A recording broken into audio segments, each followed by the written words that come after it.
Here's the deal, boys.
Dude, I love you. So Brian was not wearing a beanie the previous 30 minutes we were just talking to each other.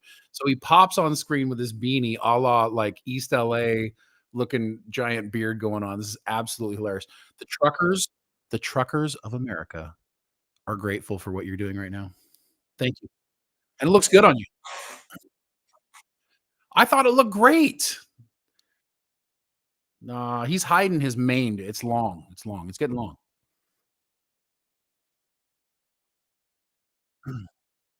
Really?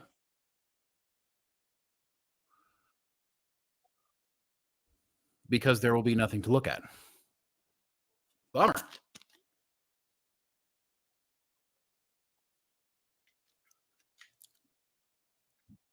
See, look at that. Looking good. You don't need no hat.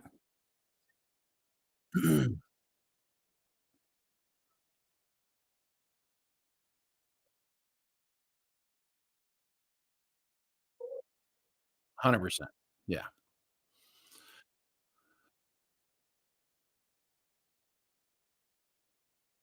Well, what's funny, if you guys can hear us, so basically we took last Thursday off because of the holiday, but what ended up happening is we did a little bit of holiday, and then Brian and I ended up working like the whole weekend anyways.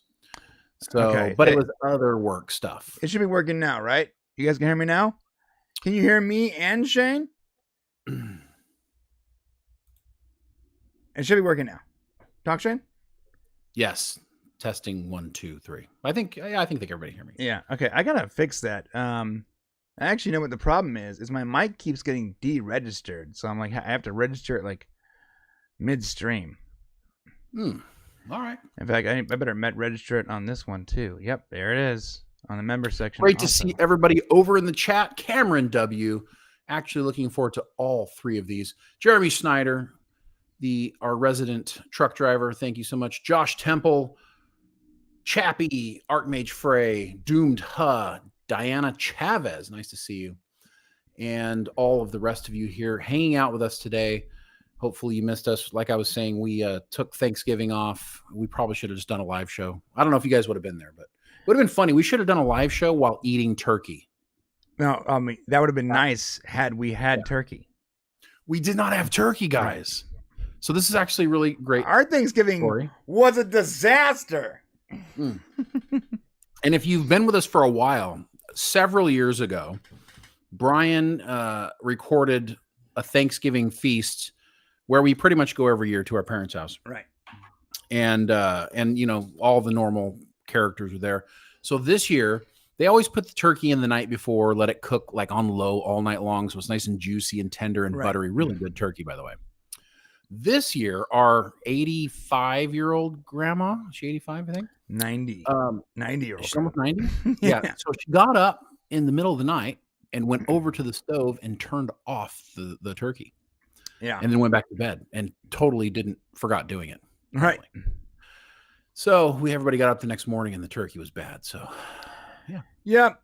But you know what? All in all, I guess it was fine. I got to leave early. You know, you guys know me. I don't really like social Got to stuff. leave early, like it's like a jail sentence to be at Thanksgiving with your family.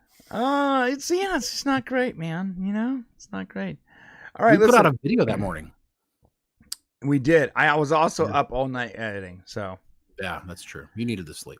All right. So what are we talking about today? Well, I will tell you, my friends. We are talking about Willow, episodes 1 and 2. Also, it looks like Val Kilmer was supposed to be in Willow, which I find interesting. In fact, there's references to him, and they don't totally write him off. So it's almost like you wonder if he's going to make an appearance at some point. Some very weird news, and this is real weird. Massive flock of sheep just walking in a circle for 12 days. We're gonna talk about that because that is weird. I mean, it's almost creepy. What the hell is going on with Kanye West? We just watched him on Alex Jones. It's crazy. Tim Pool recently, Alex Jones, he was on Lex Friedman. There's just some stuff going on with that guy. I don't know what's going on with Kanye, man. Or Ye, I guess his name is now. I honestly got to tell you, I never thought we'd be talking about him on the show. And I just, after this was like, right, when you see who he's talking about today, it was like, okay, now we got to talk about it. Yeah, here's the deal. Here's the deal, boys. If you are in a room with Alex Jones and Alex Jones is the sane one, if Alex Jones is not the craziest person in the room, you might. And I'm not like dogging Alex Jones. I'm saying that like he says wacky stuff. If he's the one who's making all the sense, he's the reasonable guy. Yeah. Right. Also, TNG actors are hinting a Picard spinoff, and we got some information on that. That's going to be interesting. The Weekly Terry. A lot of Weekly Terry. A lot of good stuff in the Weekly Terry, or not so good stuff, too. I don't know about that. You'll want to check in for that one, for sure. You're going to want to check in for that one. We got some Rings of Power news. I don't know why we're still talking about that show. Oh, God. Because we are never going to stop talking about Rings of Power. We're either going to enjoy watching it destroy around our feet, or it's going to suddenly become better, and then we're all going to be better for it. Right. I guess, yeah. All right. We're also talking about James Gunn and DC. Ghostbusters Afterlife. Indiana Jones 5. A lot of cool stuff today. A DCU movie without a villain. And Shazam 2. So a lot of cool stuff today. A lot of very eclectic grouping of things. Usually it's like we're talking about Star Trek and Star Trek and Star Trek and Superman. Well, the Star Trek news is pretty light right now. So we're in this, you go through these phases of like hot Star Trek news and then hiatus. We're going through hiatus time. And luckily for us, there's a lot of other really good and interesting things actually happening. So, yeah. All right. So we're just gonna jump right into it. Although I think Disney heard we were doing our show and they disabled my Disney Plus access because that's not good. For some reason, I just watched everything this morning and I can no longer play the episode. So we're going to talk about Willow, but we're not going to show it. So, and that's okay. Which is really a bummer because I've gotten so used to like utilizing your scenes to like talk. So now I'm going to have to actually go through via the old memory. And I apologize for that. It's okay, not your fault. It should be working, and it just doesn't. It's like it plays the Disney Plus logo for some reason, like that, and then just stops, and I can press play. Can you play any other show? Nothing. Nada. So nothing on Disney Plus. I think you probably need to restart your computer. Yeah, well, that's not happening. So.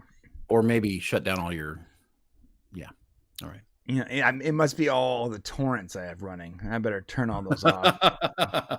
It's me on the high seas. Argy matey. What do we have in the entertainment world today that I can have? Yeah. Oh, speaking of, there's one thing I saw Jamie Snyder said Shane doesn't like the animated series. I think you're talking about Lower Decks and Prodigy. And I got to say, I did finally get caught up with Prodigy and, I have to watch it now. It's a pretty good show. I have to watch it. Guys, listen, I don't know what it is. I'm just not a cartoon guy, big cartoon guy. I gotta say, but here's the thing.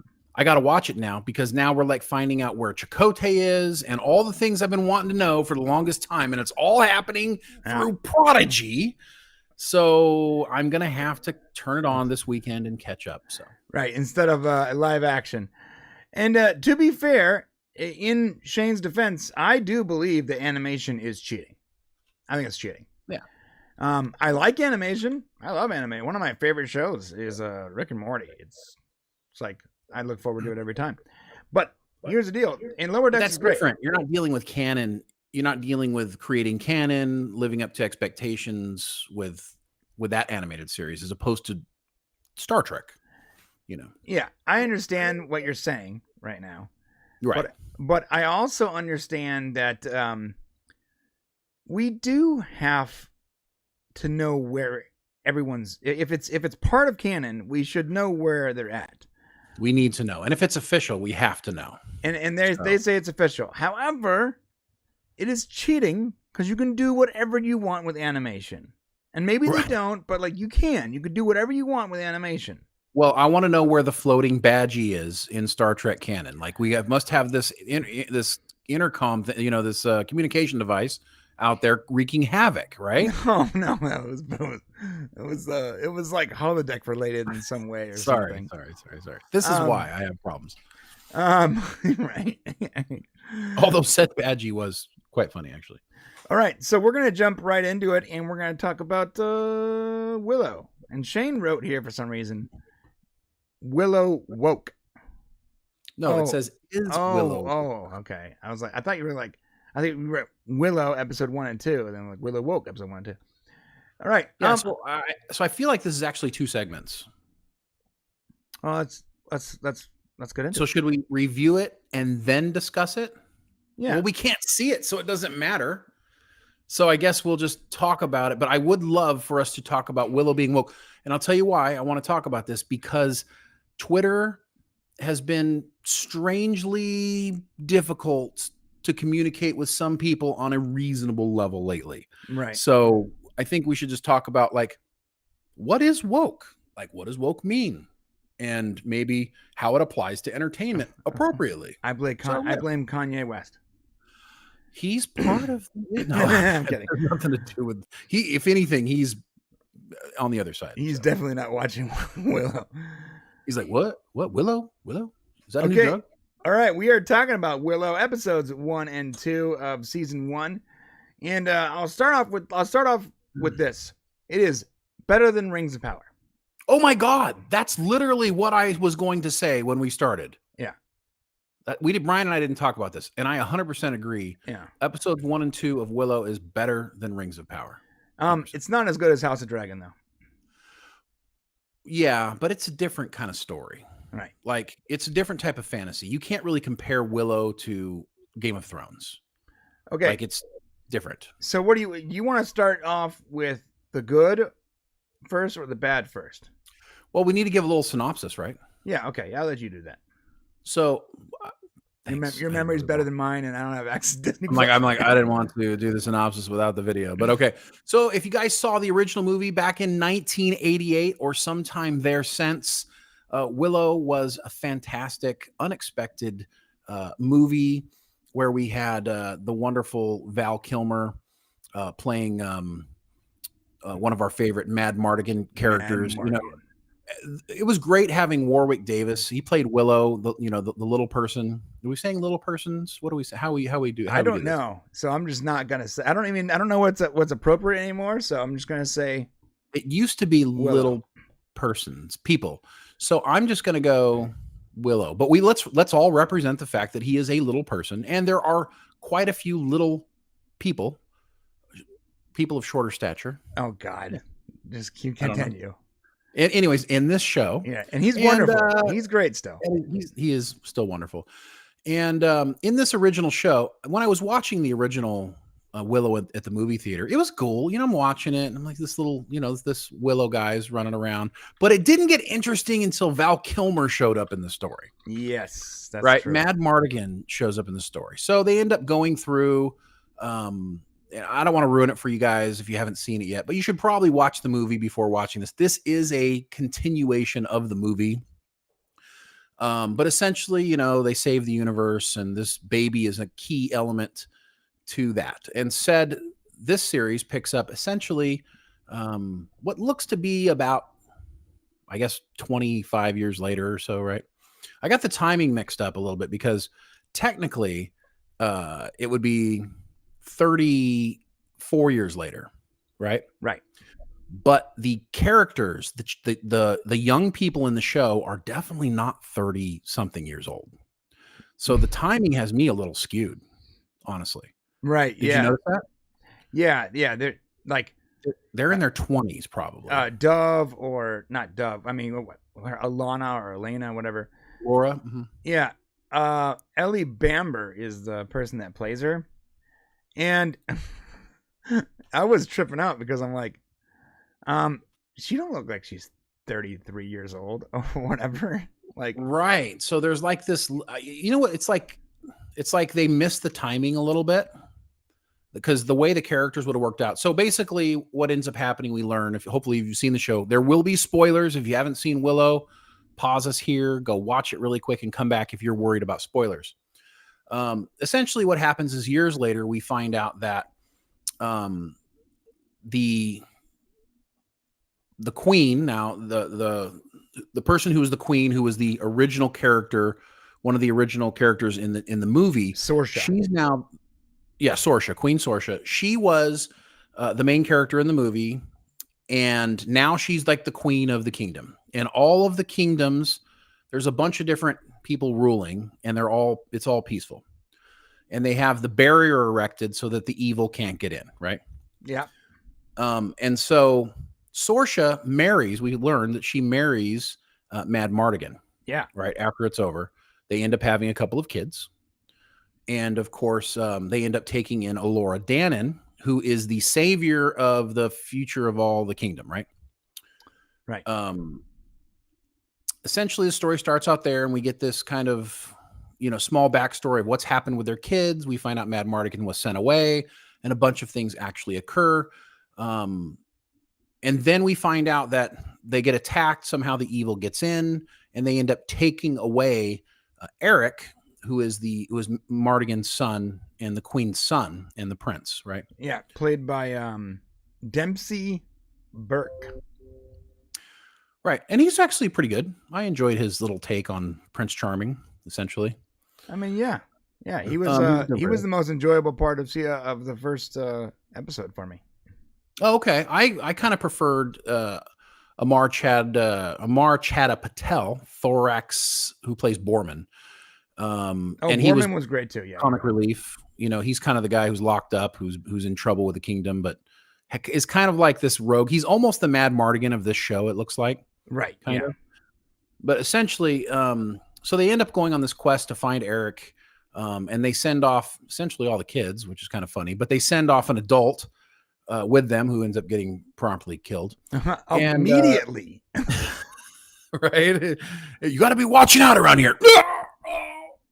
So yeah, it was so quickly. They find Willow, and essentially they're off looking for Eric. We learn this wonderful twist that we don't know who Alora is. They had put the baby in hiding, and then we get this wonderful surprise. So 2 episodes so far. That's where we're at. They're still trying to get to Eric, and Alora's been kidnapped. So that's what's happened so far. Yeah, he is. Eric is across the shattered sea, or something like that. Yeah, that's where nobody's ever been, I guess. So right. Yeah, so that's where we're at. Okay, so let's just start with the bad. This is what's terrible. Well, it's easier for me. I do not like, and I'm not being biased here. I said I probably wasn't gonna like her. Don't like her. I don't think she pulls off the whole "I'm a badass" thing. She doesn't pull it off at all. I don't really like the character. And I don't really understand when they were setting it up. I didn't understand why Borman, this guy, I don't understand why he was in jail. They didn't make that clear. So I didn't like that. What's that? She did explain. He has a ton of crimes against the kingdom, but most of them are relatively minor, but just enough to keep him in a lot of trouble. Right, but she like they have a connection though, clearly, because she's He used to. Queen He was part of Mardigan's crew. I see. Okay. Yeah, I guess I just didn't quite get that. I do like the character, but I don't really like Erin Kellerman. I just don't like the actress very much. I don't know. But you do have some prior issues with that actress. Yeah, I don't know why Disney keeps hiring this person. She never. I don't want to like talk badly about someone I don't know, but every time she is in one of these shows, they make her like this badass and it never works. It literally never works. Didn't work in Solo. Didn't work in the Marvel series, whatever it was called, Falcon Winter, whatever it was called. And it doesn't work here. And she's clearly a Disney princess or a Disney cast member because they constantly keep putting her in these shows, but they are miscasting her. I think that they are. Well, yeah. I think they're casting her in roles that don't work. Like they need to give her, if they want to continue hiring her, give her better roles. And it's not like anyone is talking about how great she is in these other roles either. So, yeah, I think the problem is, I've been trying to find the best way to put this. In a lot of these programs that come out now, I'm noticing that I have a really hard time as an older guy connecting with a lot of the younger people in these shows. Like there's this whole new sort of feeling about younger audiences and younger characters that is just really, really different than myself. And I find myself not really enjoying a lot of that aspect to it. And I think that we have this feeling of what kind of how things should be. And then you have these younger audiences who, if you look at Stranger Things and you look at all of these TV shows that are out now, where the younger audience is just a different flavor. You've got kind of this, badass younger, always a girl. It's always a girl. I don't understand either. It's like a different flavor. They're trying to like usurp this younger thing that's happening right now. And she's like the poster child of exactly what I'm talking about right now. Like if you were to pick someone out of like the ether of what we're discussing right now, like you'd pick that kid and be like, that's the one they're going to make do that. And we as like older dudes don't really get it, or like, it doesn't really make sense. It doesn't make sense. It also doesn't work for the story. Like I don't buy it. I didn't buy it in the Falcon series. So let me tell you why this might be an us problem. Because my 13-year-old son watched Willow episodes 1 and 2, and he thought that it was wonderful. And I specifically asked him what he thought about the kick butt girl Knight, and he said, "Oh, she was awesome." So I'm just saying, like, I'm not saying you're wrong, and from our perspective, you're probably right to some degree, because I don't feel in touch with these younger characters very well. They also talk like they're on the CW. That's another problem I have. To me, it seems like every show is that way. We were discussing Wednesday, which I know a lot of people like, and I'm going to give it a shot again. But I feel like everything is the CW in these shows when you have a younger main group of people. And maybe I'm wrong here, but doesn't it feel that way to you? Wednesday didn't feel that way to me. The first episode of Wednesday, when she first gets to the school, has that vibe because, like, the old trope where it's like, send Sabrina in school, Wednesday in school, and you name, insert character here going to school. It's like a TV trope nowadays. But I feel anytime the kids are interacting in a high school environment, it feels like the CW. Right, except for Wednesday, because the main character didn't have that CW vibe, and she almost, I felt like it was tolerable because the people around her were supposed to be giving that vibe, and she was supposed to be hating it, and so it worked on a better level.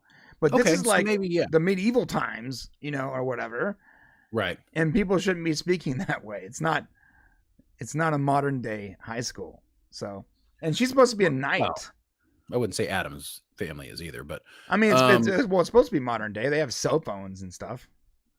True, very true. But so here's the thing. So you've got this situation where I'm just saying, I get what you're saying, and I agree with you that I don't feel in touch with these characters, but I'm trying to watch it from a place of, well, maybe this wasn't made with just us in mind. Like, I get my characters. I get Willow, right? I get the funny guy. Yeah, Borman. There's a lot of the characters that I do get and enjoy. To be honest, I understood Prince Charming, and I got this guy. This guy was actually, I thought he was going to be annoying me. He's the reflection of your childhood. Right, right. The awkward young man. Right, yeah. That was basically me. Oh, right. Yeah. Right, yeah. So, but another thing too is you were spot on about the age thing, because I feel like everyone in it, and is this me because I'm 40? They are just too young. They're so young, bro. They are like so children. It's like they're children, and the queen is so quick to be like, yeah, go after him.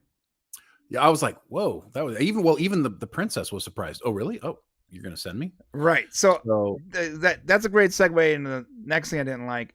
It's funny because I started off sort of liking the princess, and then she got this weird the vibe she had. She was like very.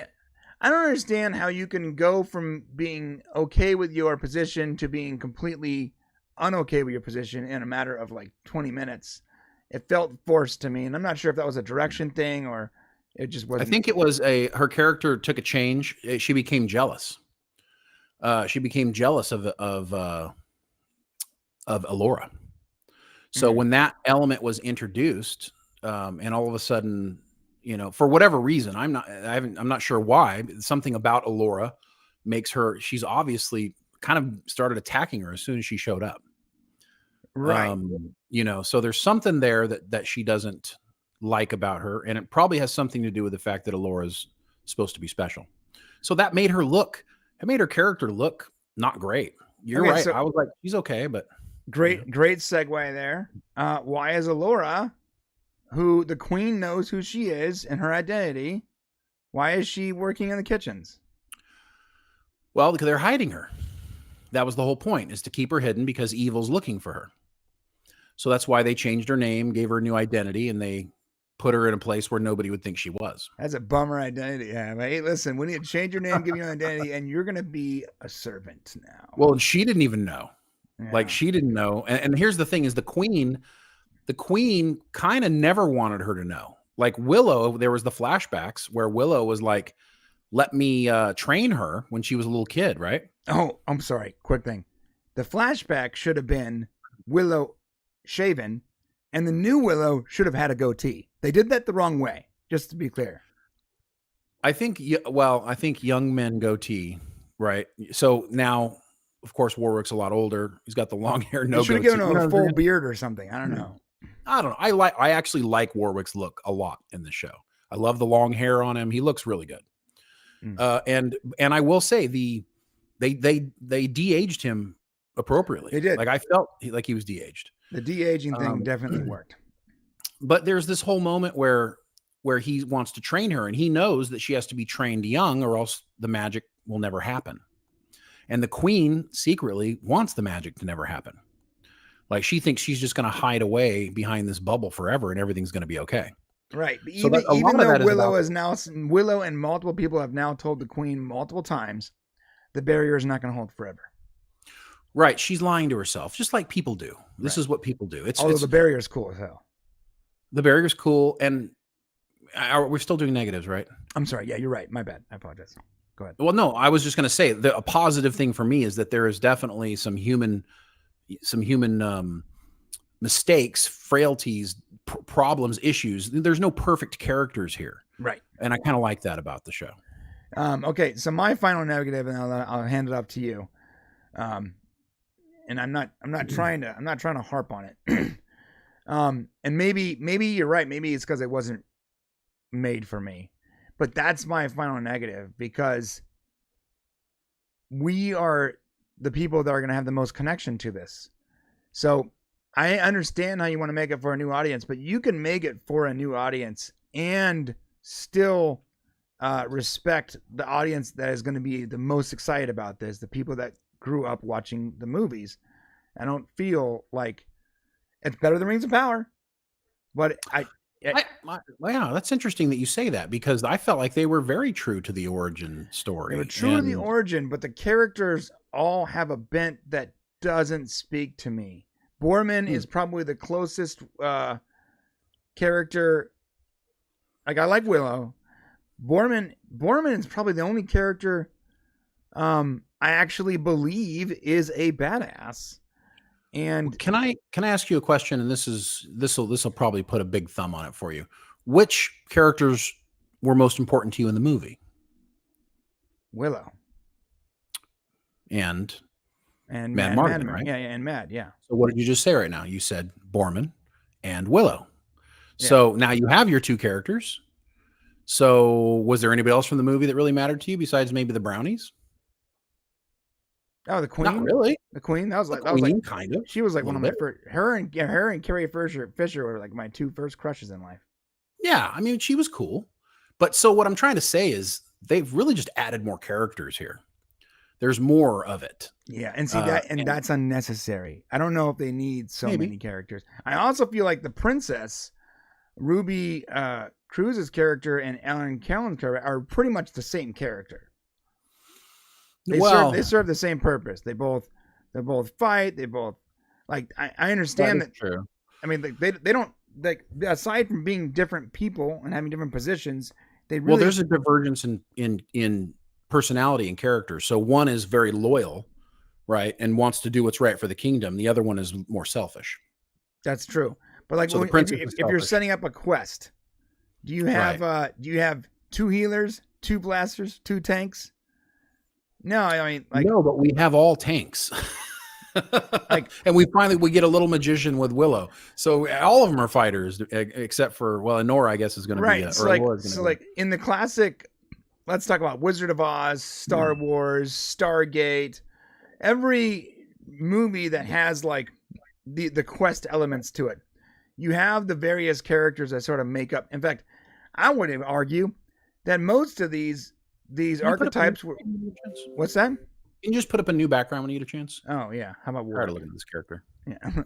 See, you don't even like the character very much. No, it's just we got people watching. They have something more interesting. Oh my bad. Let me just put this up. I would argue that I would argue Star Wars borrowed their archetypes from a lot of movies. Borrowed their archetypes from Wizard of Oz, and you have those archetypes. You don't need two of those archetypes. You don't need three of those archetypes. Yeah. No, I think you're right. But Disney Plus has an agenda, especially for their shows, their streaming shows, and that they're going to meet a target audience of somewhere between the ages of 12 and 30. Mm. Like, that's Disney Plus's target audience. And here's the problem. This movie came out in 88. A lot of the old people that watch it, like us, are not Disney Plus's target audience. Right. And so there's going to be some mushing of the two things. They got to get enough of us in that we're going to drag our kids in to watch it, right? Right. Yeah. But here's the good news about this, Brian. It's made by the same people who made the movie. Right, and that's evidence. Ron Howard back, you got Kasdan back, and they're trying to, and I actually also have a couple of bad things, but I do want to say something good here. The good thing, in my opinion, is that the heart of what the show is core. It's still happening. The story is continuing to be told from the movie to now. The kingdom is still in danger. You know what I'm saying? From the same evil force that was from the movie. Right. It's still continuing the story. And I think that's, for anybody who's looking for entertaining things to watch, this is better than most that we have out there right now. And I gotta tell you, the people, the studio that is made Mandalorian, which is the same studio, I think, they need to learn from these showrunners and use the music that made the movie popular. For the love of God. A big deal. Yeah, that was because when I heard the music, I was instantly taken back to Willow. And my second thought was, why doesn't Mandalorian do this? Instantly, my second thought. I'm never going to get an answer. But my second thought was, I don't understand why Star Wars can't figure this out. Well, actually, we do know the answer. The answer is they wanted to save it for the movies. Right. The Star Wars music is for the movies. Oh, yeah. All right. I get you. But that's like the Bible for them. We have a super chat from Maria. Thank you, Maria. Sending love and support. Love you, Chester. Maria, always love reading your tweets every morning. Like, getting up to a Maria tweet is always fantastic. I love it. Yes. Yeah, yeah. So the music was nice, and I liked the artwork thing in the beginning too. That was sort of cool. Yeah, I think so. Here's what I would say about Willow. My negative on Willow was they brought us into the story with these young people, and in the beginning I'm kind of like, this is just not feeling very good. I don't, and like I said, this could be a me problem. Then I got to see the Queen, then I get to see some stuff happening, and then we finally get to Willow. And in my opinion, the story doesn't really start happening until they get on the journey, and we get to see Willow, and we find out that he's a complicated character who actually has quite a bit of trauma over the last several decades, based on Allura and this whole situation that's happened, because he was essentially shut out from Allura. The Queen wanted to hide her away and forget about her. Right. Willow wanted to train her, and he didn't get to. And the Queen essentially dismissed him. Right. Right. Because he tried to take her away. So, it was like this battle over Allura. So there's a depth to this show that I think we're yet to see. Like, there's hurt issues. There's things that have made the characters fall apart, and we're going to have to almost redevelop the characters as we go through the next several episodes. So I would say the first 2 episodes were enough to kind of whet our appetite and say, okay, it's not like groundbreaking or amazing or like incredible TV making, but it is true to the original story, and sticking to the storyline, and it's kind of interesting. So it's worth watching and continuing to see if it gets better. We have a stolen prince, and we have a stolen future savior of the kingdom now. Allura was stolen at the end of episode 2. Right. And so it looks like our ragtag bunch of people have a very, difficult hill to climb in front of them. Yeah, I feel like they should have stolen one of the other archetypes that we already have 2 of. I mean, like I said, you might be right that we're missing something. I have a feeling the princess is going to probably make some sort of a change as the character. The character's obviously flawed significantly.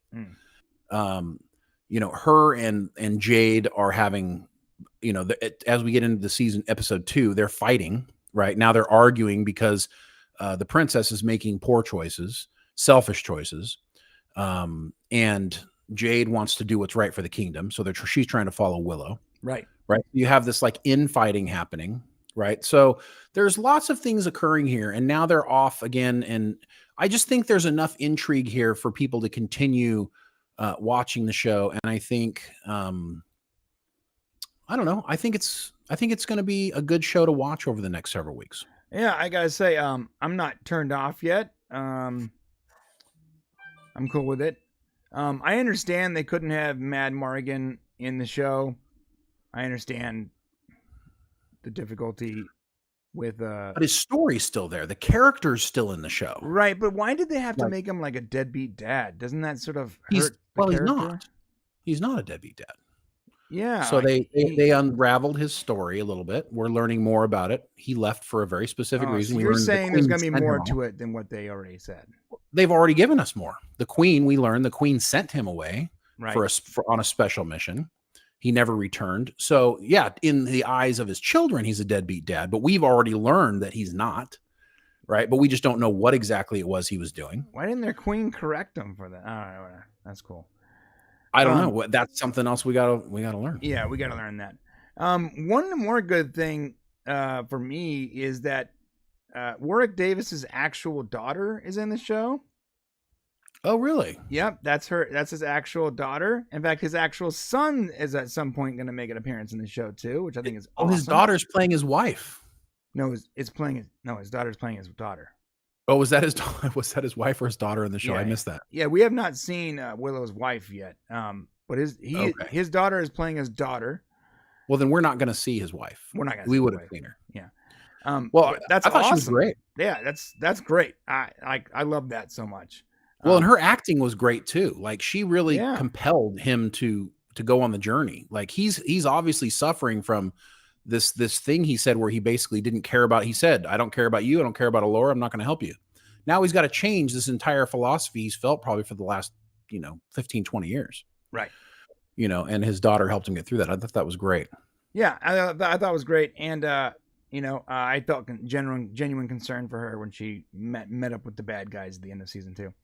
So, I think that's good. I think there's something here. I do believe that, I think that they can. I think that this show can be something. I do. I think that. I hope there's a lot more to Mad Morgan's story that we do not know, and I hope his kids get more insight on him.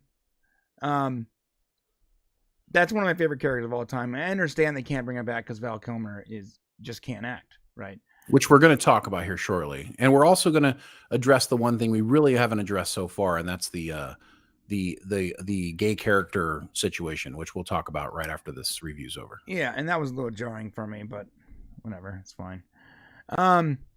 Yeah, but overall, I enjoyed it.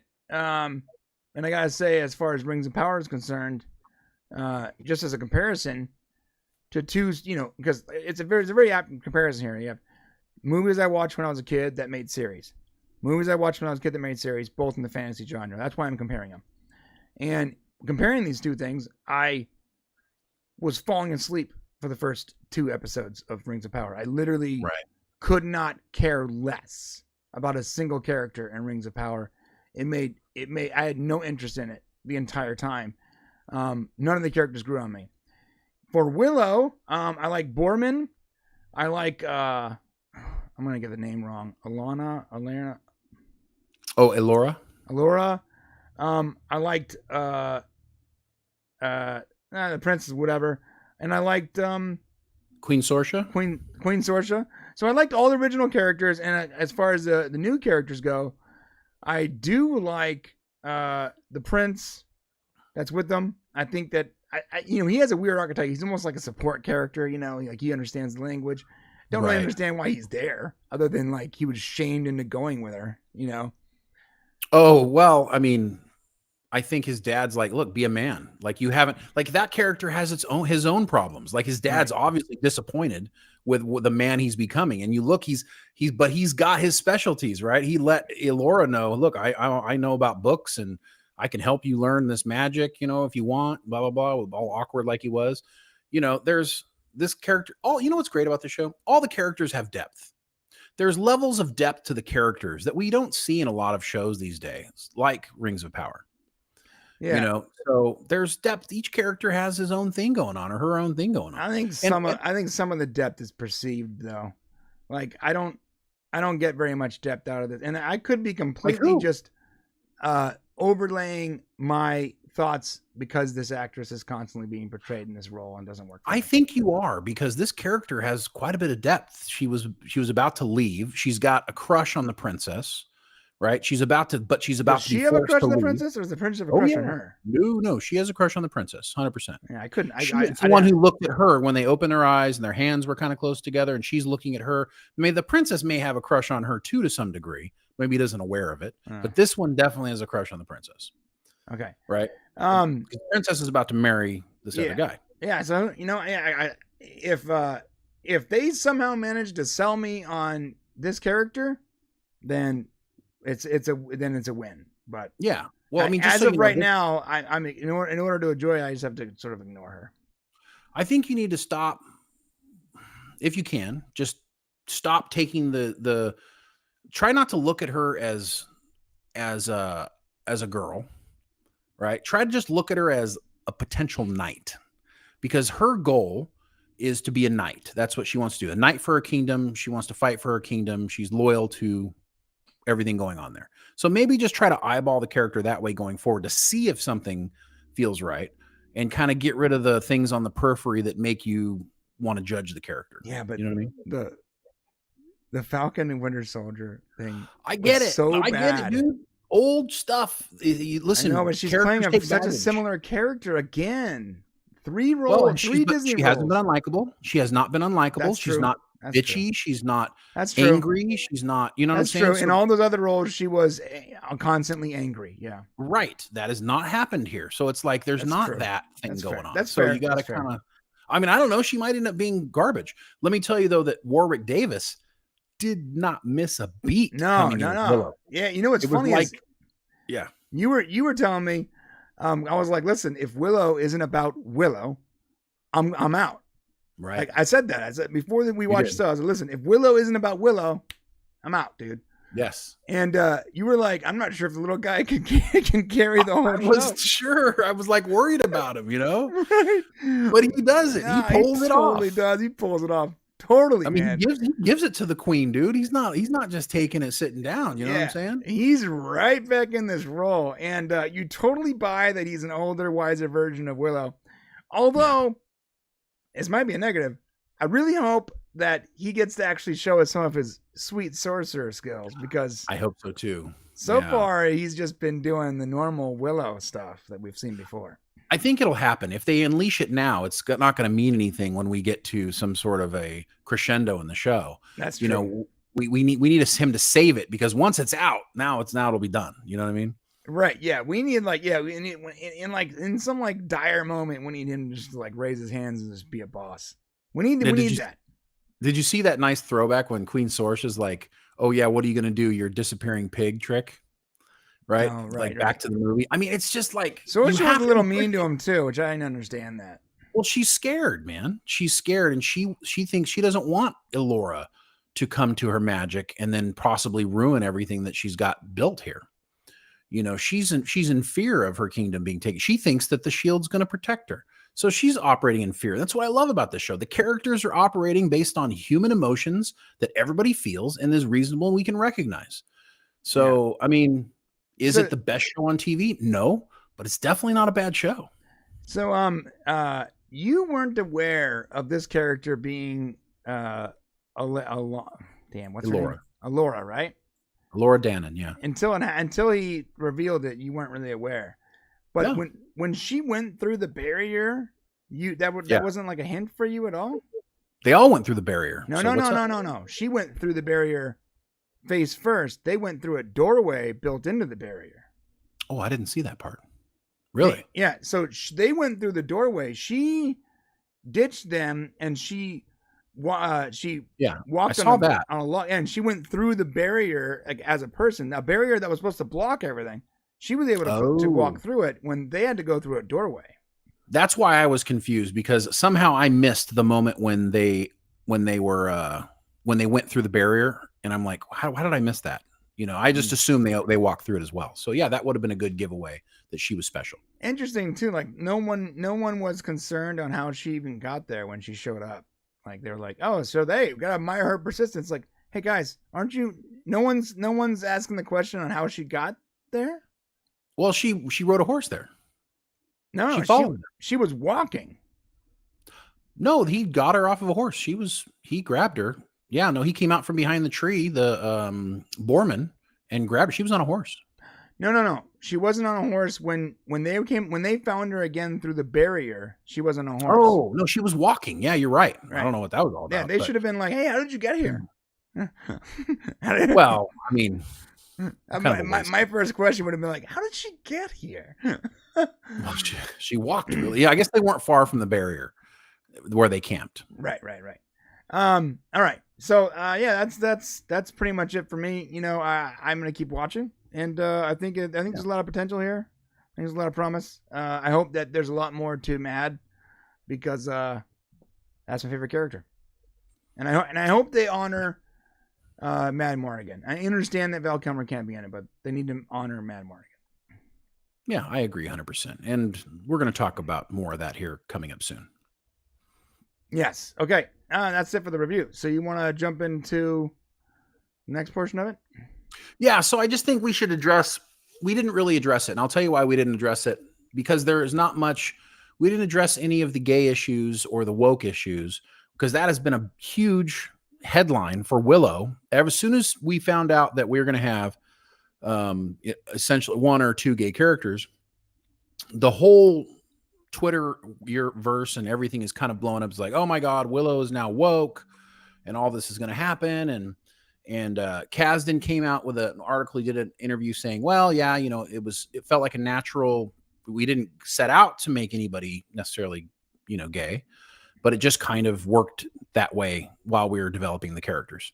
Right. And it felt natural. And so we didn't really address it in the review, because nothing really happened that was very, I guess, gay. We had that one moment where it's obvious that there's like this very comfortableness between the girls. Well, it was a little jarring for me when she kissed her, but it was so short, it didn't really matter. Because I didn't know that they were. I thought they were just friends. When did they kiss? You don't remember that? Like No. No, man. Did you miss large portions of the first episode? Which part of it was that in? In the beginning, when she was gonna run away, she went to she jumped on top of her in the bed, right? Yeah, and she kissed her. And that was like, wow, you're really close friends. No, she kissed her on the mouth.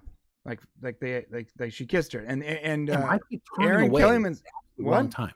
I keep turning away from the TV at the wrong moment. So Aaron, that's why you said, like, when you said Aaron Kellyman's character had a crush on the princess, I was like, wait a minute. She was shocked when Princess kissed her. She was like that. So the princess kissed her first. Yeah. And that was jarring for me because it came out of nowhere. So I guess maybe apparently watch that. You missed that part. Maybe that was intended. Maybe it was intended to be like a shocking thing. Well, I mean, I will say, there is kind of a sense of, you can kind of get a sense of when someone is gay, kind of. There are tendencies in some people that are homosexual, and that princess definitely gave off that kind of gay tendency to me initially when I saw the character, and I'm like, oh, okay, Kit? Yeah, Kit. Really?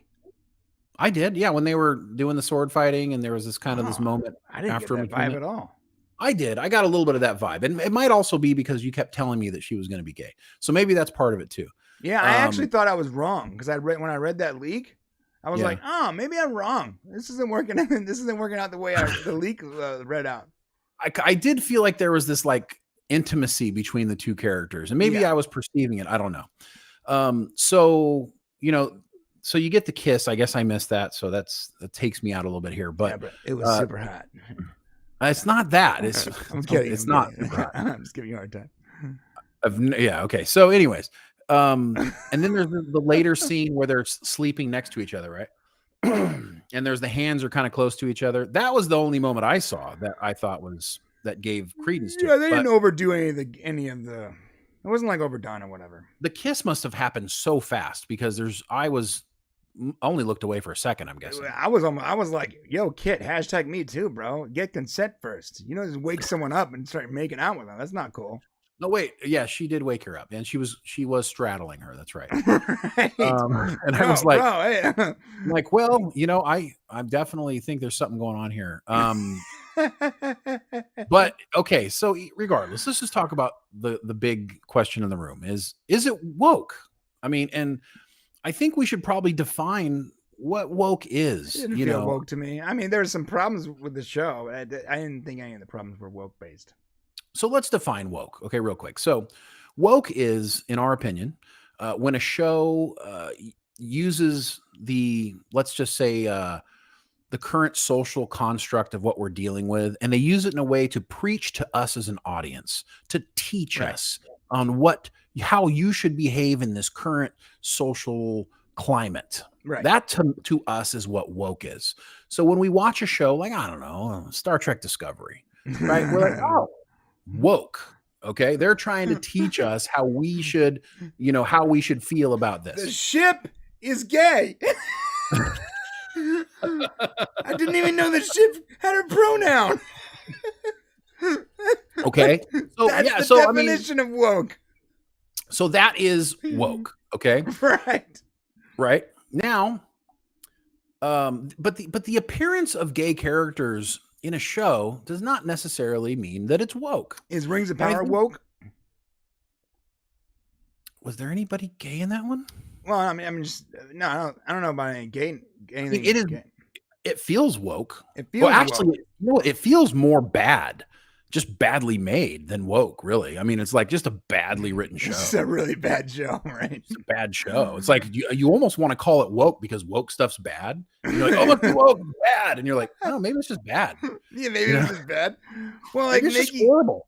Yeah, I guess you can say like it's not just like agenda driven. Like agenda driven can go both ways though. It can be, as you're saying, like a gay agenda, but it can also be like men bad, woman good agenda. Right. That's part of the whole social construct. Really, any group bad, any other group good, like that's the definition. It doesn't matter. Like you can put men or women or this race or that race or whatever in front. It doesn't matter. With the second you need to push down one group of people to lift up another group of people, that's becoming woke. Right. Or like using it as a teaching moment. Like that's what they're doing. Like they don't usually do that with a lot of the gay characters that we see in these shows. And I really hope I'm using that in a way that's like gay and lesbian and all those. I just don't want to keep saying LGBT because there's so many letters that I'm not sure. Gay, right? Hey, stop being woke. So, I mean, listen, here's the thing, the term woke, by the way, has been totally co-opted by people, by like just bad actors. Like there's definitely a problem with it, but like it used to be good at one point to be like woke. And now because woke is always something that is ruining entertainment, now it's a bad thing. Yeah. And so this is such a really good point that you make. And I want to just pull out something here. And I don't mean to put you on the spot here, that old Yorkshire geek. Love your name. But you say something I think that is really important that's on a lot of people's minds. They didn't have to make Jade and Kit a couple. Is that a comment? It's right here. Yeah. Same if they were male and female, they could have just been best friends. You're right. And now that is... boy, that's the crutch of that's the crux of what we're dealing with here, right? When do you make a romantic situation occur? When do you make it not? Or should we hide gay couples in entertainment, right? Or should they be there? Are people who, like for me, I mean, I don't really want to watch a gay relationship because it doesn't really do nothing for me. And it's like, it's not my thing. It doesn't do nothing. I'm into it. Right. Okay. Well, good for you. Yeah. But for me, I'm like, look, it's not something I'm not going to sign up to go watch or do. So yeah. So in that element of it, it's like, okay, well, I'm not going to go watch that show probably because it's, was it Brokeback Mountain? I don't want to watch that show. So Brokeback Mountain, quick aside. I was convinced by a friend of mine that Brokeback Mountain was a I'm not joking, was a masculine, manly Western about two awesome cowboys. That's great. And I'm sitting there watching it and like my buddy is Jason keeps looking at me like, what do you think? I'm like, I mean, I guess it's okay. It's sort of boring. And then like it gets to the scene they start making, I'm like, what the fuck is going on here, man?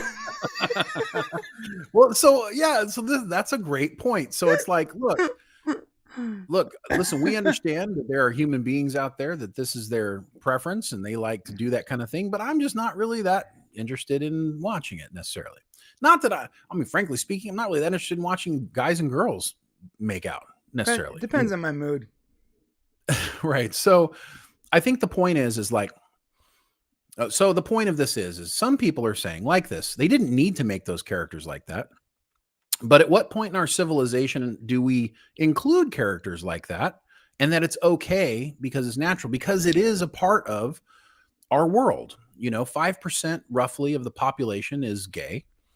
And at what point do we need to, say it's okay for you to write that in? You're not like trying to make it the star of the show necessarily, right? Because you also have the prince who has his own relationship. So there is a heterosexual relationship occurring as well in the show. I think he's just a player, but yeah. Well, I'm just saying you're not just showing one side of the fence here. Right. But we have to ask ourselves this question. There is Brian and I were talking about this earlier. The number one published book on the planet is the Bible. And a lot of people believe in the Bible. There's a lot of Christians, more Christians probably. Close second is Harry Potter. Close second is Harry Potter. And in the Bible, it says that gay no good. Okay? Gay no good. It says gay no good. Okay? Yeah. And so a lot of people were raised believing gay no good. 3 words to sum up like 4 chapters, but yeah. Right. A lot of people were taught that. Well, you have a lot of human beings on this planet that now are being told, right, that have to face the music that maybe their book of religion, of God or whatever they believe in, is maybe not right. Well, it's not just Maybe there's something wrong in it. It's, by the way, it's multiple books, multiple spiritual books or religious books that have the same teachings. But my point is when you're when you're told that this is the book of God and that it comes directly from God, and like you've dedicated your life. I mean, we're talking about religion, right?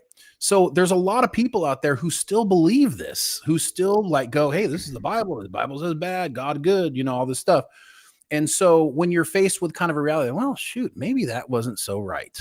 Now you got people who are dealing with this different type of struggle, and it's going to take them longer to get to the point where they accept, gay characters in TV shows, especially in parts of the world where maybe you're not running into that culture or those people very often because they don't bring it out.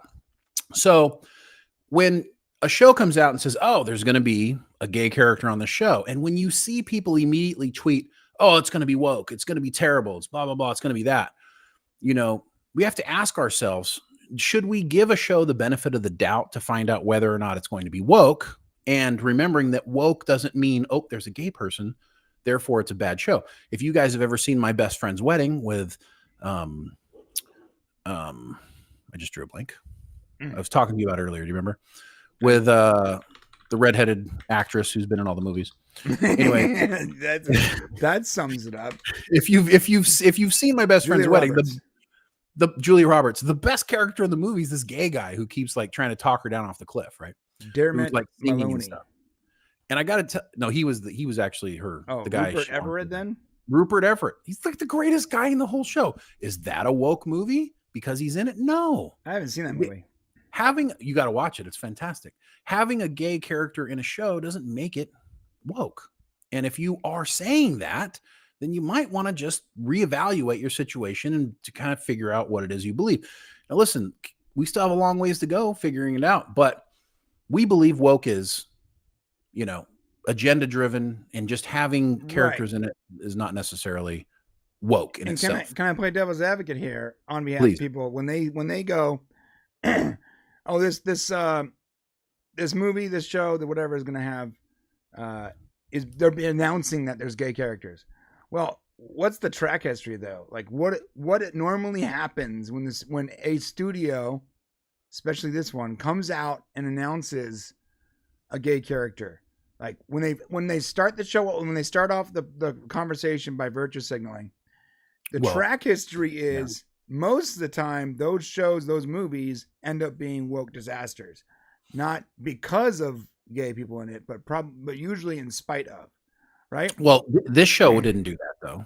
It didn't come out. I don't believe this. Well, no, yeah, this show announced a gay character, right? No, they were asked, so they did not announce it. No, they never. The first several interviews had nothing to do with there being a gay character. They were asked specifically by the Hollywood Reporter. We understand you're going to have a gay relationship. Can you explain? How did the Hollywood Reporter find out? There's people. Everybody's talking. I mean, you found out on 4chan. I did. So yeah, but I thought I was wrong. So, and I want to address one other thing. I think this is really important with what we're talking about here. So Archmage Frey says, one thing that grinded my gears are all the people complaining about Strange World being woke trash, but also bragging about how they didn't see it. So I saw Strange World. I took my children and Brian's children. And my kids, yeah. To see that movie. Brother caught a bullet for me. I didn't want to go watch it. And, I was kind of waiting to see what was going to happen. And there was, one of the characters, the teenager in the show was attracted to another male character, right? That's what it seemed like to me. But it was a blip. And then the show just kind of kept going. It really wasn't about that. Like it was just a thing. Like, and I don't know where you live in the country or the world and what you're going through, but I know that, it's pretty obvious that some of the teenagers that we see, all the time, my younger children too, they see these type of relationships happening in teenagers now.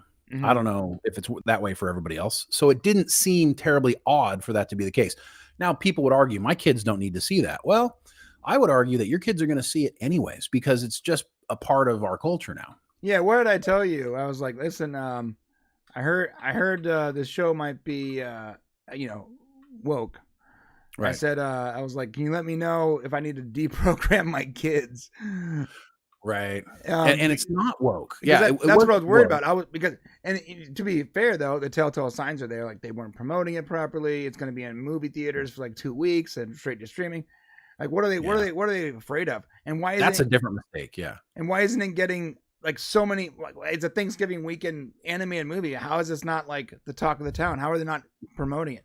Well, they did that to a bunch of other ones, Turning Red and Luca. They did that to a lot of cartoons. Turning Red had a little bit of a didn't it have some kind of like sort of social thing? I didn't watch it, so I didn't see that one. But so the question is at what point? Like Strange World was really about the relationship between fathers and sons. That was really what the movie's about, and it's about it's actually a really good story with a huge twist that was like pretty freaking cool, and it was like.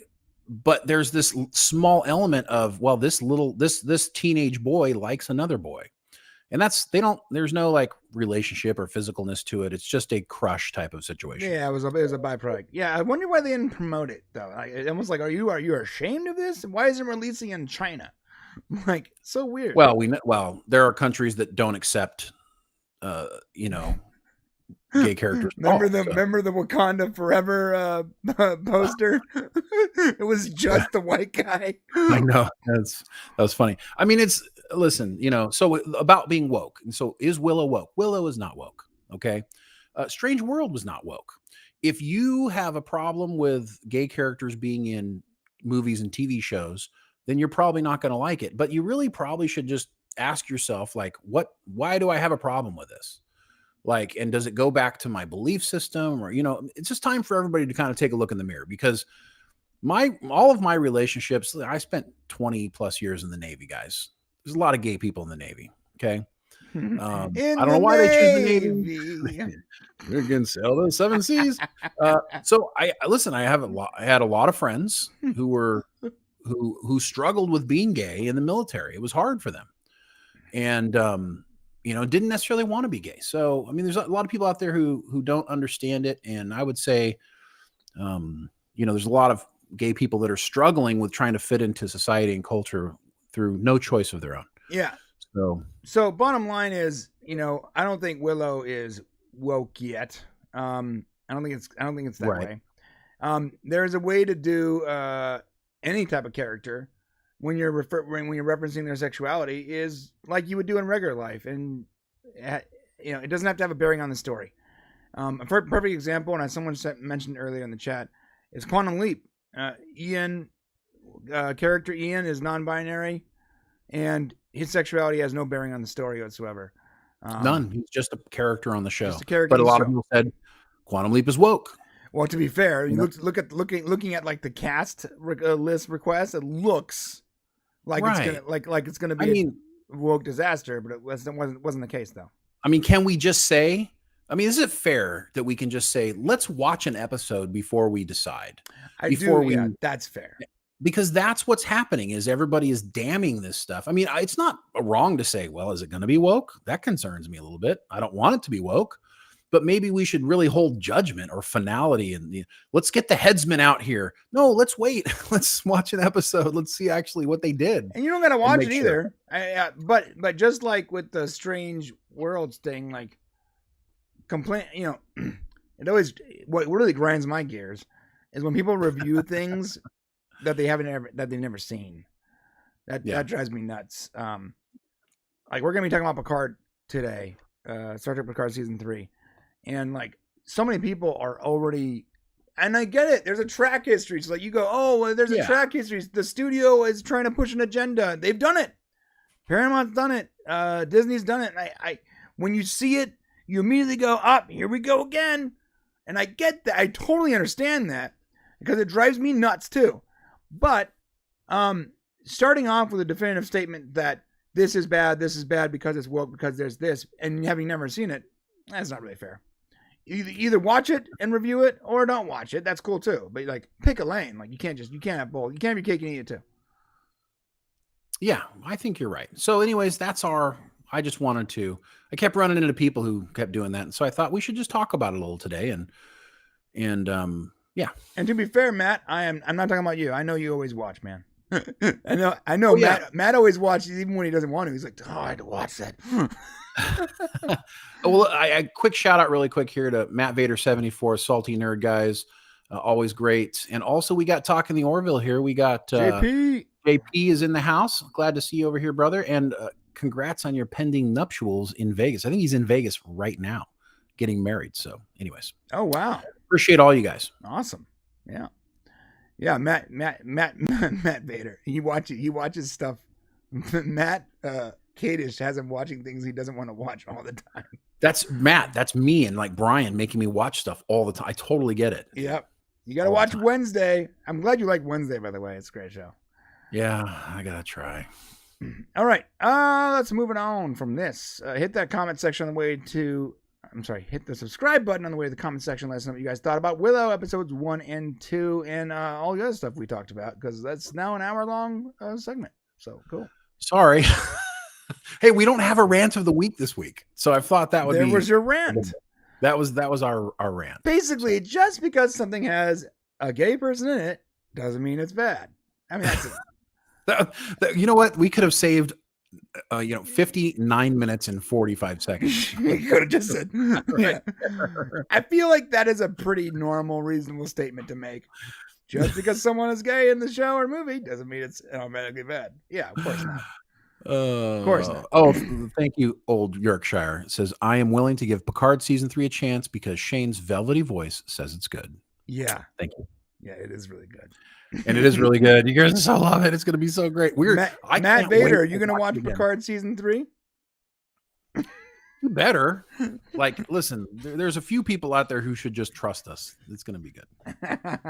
I want to know if Vader's going to watch Picard season 3.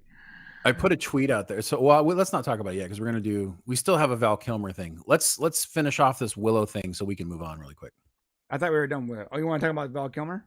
I think we should just quickly talk about, and I figured it would be a nice little thing. So there is a great story here that, all right, let's talk about Val Kilmer. Oh man, seeing Val Kilmer like this, by the way, just like it bums me out. I know. All right, let's rock and roll. Matt Vader, if I hate it, I'm driving your house and ending you. I've convinced him to watch it. Just call me. I'll tell you where he lives. All right, man. Let's talk about Val Kilmer. Talking about Val Kilmer, who was supposed to be in Willow, the new Willow series, until insurmountable last-minute obstacles forced his exit. That's a bummer. Yeah, it really is. Willow showrunner Jonathan Kasdan revealed, we started building out the first season with the intent of having him appear in the show. And of course, Val Kilmer would be reprising his role as Mad Mardigan, arguably one of our favorite pieces of the original Willow movie from 1988. But as the world seems to know, Val Kilmer, he did that documentary, lost his voice. It's been very sick, was able to do this nice cameo for Top Gun 2. Yeah, a lot of technology went into that, though. A lot of technology went into it. He was able to do it.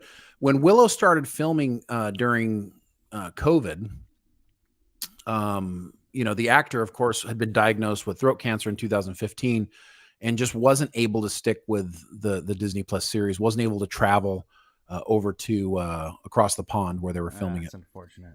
And he wasn't able to go. Yeah, and it's kind of a bummer because he really wanted to be in the show. In fact, they talk about it here a little bit where more than anything else that he's done, he really wanted to reprise his role as Mad Mardigan. Yeah, that was like, so Val Kilmer's had a lot of good roles, but, and of course, I instantly think of Doc Holliday, but for me, It was like Mad Mardigan, then Doc Holliday. Like that was like, I watched him first as that awesome knight. And I never really got any more of that character. It's a real bummer. Well, I'll tell you what, this is to tell you how I know how you feel about it. So Kasdan talks about, I remember going to see Val right after this thing got started to get some momentum. And I said, listen, we're doing this. And the whole world wants Mad Mardigan back. And Val said, not as much as I do. I mean, that's how much he was. I know, right? Can you imagine him being in this series right now? It hurts. Like what that would. I know. It's just. I mean, the series isn't bad, but just imagine how awesome it would be if he could still do this. Yeah, I mean, the jury's still out on the series, to be honest. But so far, it looks like it's trending up for me. But if he was in it, I would have watched it even if it was bad. Even if the show was bad, if Mad Morgan was in it, it would have had. You would have watched it. Period. The end. Yeah. So they started writing out. They actually built the first season out having him intended to, having him appear. And it's interesting because I think the show might actually end up being better as a result of them not knowing if he was going to be in the show, because we do get Mad Mardigan's storyline, even though we haven't seen the character, right? They might not have written him in, is what I'm saying, had he not ever going to be a part of it. If he wasn't going to be a part of it, they may have just not written the character into the story. Oh, yeah. So That's a good point. the fact that he actually, was trying to be in the show may actually give us a better show in the end. Even if we can't see the character, we'll at least get a developed story about what happened to him, and all that good stuff. Yeah. All right. I don't know if there's anything more to this, but that's a bummer. Yeah, that's it. At least the character itself is mentioned. We'll see. Look, I mean, the show can be awesome. And it can really build out the character even further. That's the best we can get because Val Kilmer just, unfortunately can't be part of it. Yeah. Sometimes you have people that you just can't get back to, and he's one of those guys. This is all happening too young. Val Kilmer also played my favorite Batman. Come on. The only Batman with bat nipples. Give it up, dude. Come on, bro. It's definitely not the best Batman. I mean, it's funny. For the longest time, I was like, he might be the best Batman, right? But he definitely wasn't a good Bruce Wayne. No, he was not. He was horrible Bruce Wayne. Yeah. But now he's not even the best Batman. So Val Kilmer is objectively the best Batman. Yeah, listen, JP. We may or may not have seen Picard season 3, and it's fantastic. Well said, Brian. Well said. Right. But it's fantastic. I don't want to get in any more trouble with that. Okay. Ready? No doubt. What are we talking about now? We're going to talk about that massive flock of sheep. Dude, what is up with this? Yeah, break that out. That's not a clip, so just talk about it. Okay. Yeah, that's right. Not a clip. All right, so check us out. There's this... Guys, look at this. This flock of sheep in China, okay, that's been walking in a circle for 12 days straight. Now almost 20 days straight.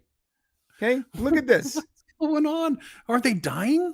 Are they eating as they walk? What's going on here? Do you understand how insane this is? This is how horror movies open. Like they open with some trail footage of a bunch of animals acting in a way, like a uniform way that doesn't make any sense. Yeah.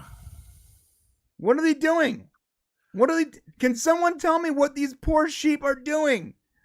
Yeah, so it's freaking me out, man. I've seen this like 15 times and it's still freaking me out. No, this is surveillance video. So it's not like somebody out there with a camera doing something, like figuring out a way to make them walk in circles, as far as we can tell. This came from the New York Post, which arguably one way or the other. But they're marching clockwise in near perfect circle on the farm. Is there anything here? Yeah, it's almost a perfect circle. Yeah, what is happening? Does anyone have an explanation of this? Anybody have theories? Although there are 34 sheep pens at the farm, only the sheep in one of the pens, number 13. Is it number 13? Is it number 13? What they're saying. Maybe they're just planning like a really scary movie and like this is like it's pen number 13. It's really? Pen number 13. Oh my god. Come on. They've been on the move. Is this like 4th. Viral marketing or something for a movie like when the sheep attack? I know, right? It's unclear whether they stop to eat or drink. Some have speculated the sheep's behavior could be caused by a bacterial disease called listeriosis, also known as circling disease. Come on, great. Another pandemic coming out of China. Everyone get ready. There's a disease where it forces you to walk in a circle. Does We that had exist? mad cow disease. We had the bird flu. We had COVID, and now we're gonna have crazy sheep disease. It's called circling disease. Oh, we're gonna have circling disease. We're That's gonna the walk in next pandemic. circles and we can't stop. Everyone's walking in a circle. All right, start investing in stock where people walk in circles. Oh God, this is not good. I'll have to get my watch going, my steps watch. yeah. We'll You're update active? you. We'll update you if this thing continues. Well, Or if we get the answer. but guys, it's been going on for almost 20 days. How are they still alive? Well, yeah, especially since it's unclear whether or not they're eating and drinking. I mean, they have to, right? They have to drink. It's unclear. Right? How do you even put that into an article, bastard? It's unclear. I'm now stressing out about this. It's going to be the next pandemic. It's going to be like the sheep flu. I'm telling you. Well, bro. what are the other articles? Like China's building a time machine. There were like a couple of other there's a lot of weird stuff going on in China, guys. Some of the articles about this, like when we were researching, are so great. Like someone with a straight face said, "What if China is building a time machine?" You're like, well, because there was a reason why. Because like somebody said they might be. Yeah, it's weird. No. This is why China.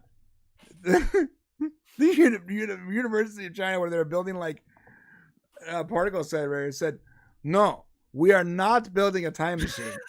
And you're like, "What? We can't believe you." Wait, what?" You're like, "Just to let everyone know, we're not building a time machine." And you're like, "Did anyone ask if you were building a time machine? Why would you volunteer the information?" Like, no, we're not building a time machine.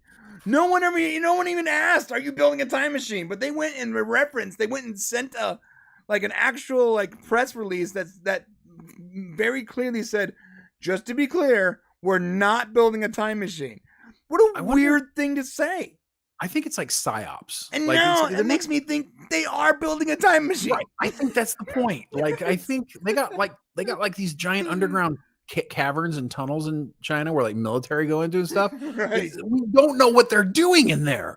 Like, I think they're doing this on purpose to mess with us. When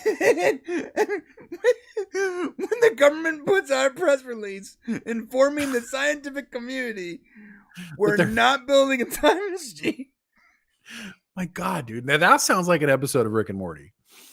And then like a week later, the sheep have been walking in pen 13, have been walking in circles for 27 days straight. You're like, right, yeah.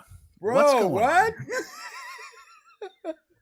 China's like, we can do weird. Hold my beer. Oh yeah, no, they do weird, all right. So if they're continually walking, that's the question. Are they like making a trench? Well, circle trench? You would think so. Is that why you see the circle? Maybe that's why the circle keeps getting more and more circular, because they're like making a trench where they can't deviate. Oh, maybe they can't get out of it. I don't know what's going on. I don't want to put any more thought towards this though. Right. That's a great question, Matt. Are there any other sheep like if China's on that side of the planet? Someone needs to look at the sheep on the other side of the planet and see if they're doing the same motion but counterclockwise. But it would have to be in the lower hemisphere. So it doesn't matter if it's like east or west. It would have to be north and south. So the Coriolis effect is what you're talking about, like when the bathwater goes down the drain. Right. I love that. It would have to be in like Australia. Check what the sheep are doing in Australia. It's so weird. So weird. All right. Let's move on from that weird to even more weird. Can you believe we got something weirder? How about this segment? Don't even record. I don't even want to record this. We're talking about Kanye West. Kanye West went on the Alex Jones show and said, and I quote, and I can't even say this word because I don't want to get demonetized. "I see good things about that one guy from World War III. The mustache. The bad guy with the mustache from World War II.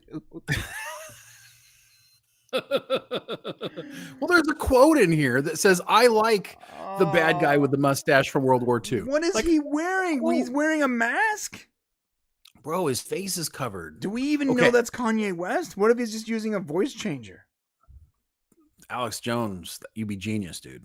Like, he's like, I'll one up you guys. Imagine if Alex Jones just has a guy in a mask and they're using like Kanye West sound bites to have this interview. That would be next level peak Alex Jones. Dude, this is so Kanye to be like doing this on purpose so that later he could deny he was ever on the show.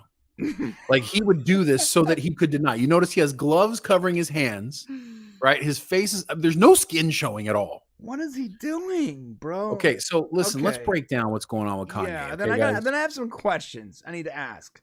Okay, so Kanye got in a lot of trouble, as we've all seen, because he had some anti-Semitic comments. So listen. Hey, Tim, who are they? Who are they, Tim? Tim's like, I'm not gonna. So before the Alex Jones weird thing that happened here, of course, he was on Tim Pool's podcast, and Tim Pool was like, he brought up, it had to come up. The question had to come up. Right. He was like, I think they're being very unfair to you. And he was like, who's they, Tim? He's like, well, the media. He goes, no, who's they? He goes, I'm not gonna say. Yeah, I'm not falling for that. And then so Kanye just gets up and leaves, dude, like right in the middle of it. We're misnaming it, by the way. It's Ye. You're right. No, we're not doing that. That's what he prefers. He prefers Ye. Let me tell you what, they can all change their names as much as they want. Okay. But I'm not going to keep changing with them. All right. I'm sorry. What's that? I heard Puff Daddy's new name. It was like Love. So it was Puff Daddy, then it was P Diddy, then it was just Diddy. Right, and then it was Sean P. Diddy Combs, and now it's just Love. I'm sorry, I can't keep up. Okay, it's gonna be Kanye. I'm sorry. Okay? Oh my God, these rappers are insane, bro. Well, so now here's the problem: is Kanye West might actually be mentally ill. I think he might be. I think he's been pushed. I think he's been pulled and pushed by so many people for so long. I think he's just lost it. Well, let's go back a little bit, okay? So let's go back to, he's always been a guy who's like really outspoken, really kind of on the edge. My son went to one of his concerts and he's like, he just kind of like stood there for 20 minutes. It was really weird. And then I think I saw that. Right? He just like stood there, like he just stood there and looked at the crowd for like 12 minutes. Everybody's like, are we supposed to go? What? And then like the lights came on. I'd be so angry as a paying customer. Like, what are we doing? No, they all think it's awesome. They're like, oh my God, he's just standing there. It's like, but here's the thing. So his agent, right? I believe it was his agent, basically had him thrown in a loony bin. No, it was his personal trainer, I think. Personal trainer. Personal trainer. So I'm not saying that he needed to be in there. Yeah, but here's real quick. His personal trainer is also the personal trainer of other people who have had thorough, life-changing things going on. That was not clear enough for me to understand. Yeah, I don't want to get in trouble here. So he was also the personal trainer of Kanye West, Ye, is also the personal trainer of Elliot Page. And also the trainer of, there's a whole list of celebrities who have had really like different, like life-changing issues. This guy's always at the center of their lives. I don't know if he's a very good personal trainer. Yeah, and that makes you question things. But here's the thing. So, there are a lot of stuff floating around like, he's not always really sane. And then he gets locked up. He gets upset. He starts spouting out this anti-Semitic stuff. He goes on to the Lex Friedman podcast, which that was kind of weird. Then he's doing Tim Pool. Now he's telling everybody he owes the IRS $50 million.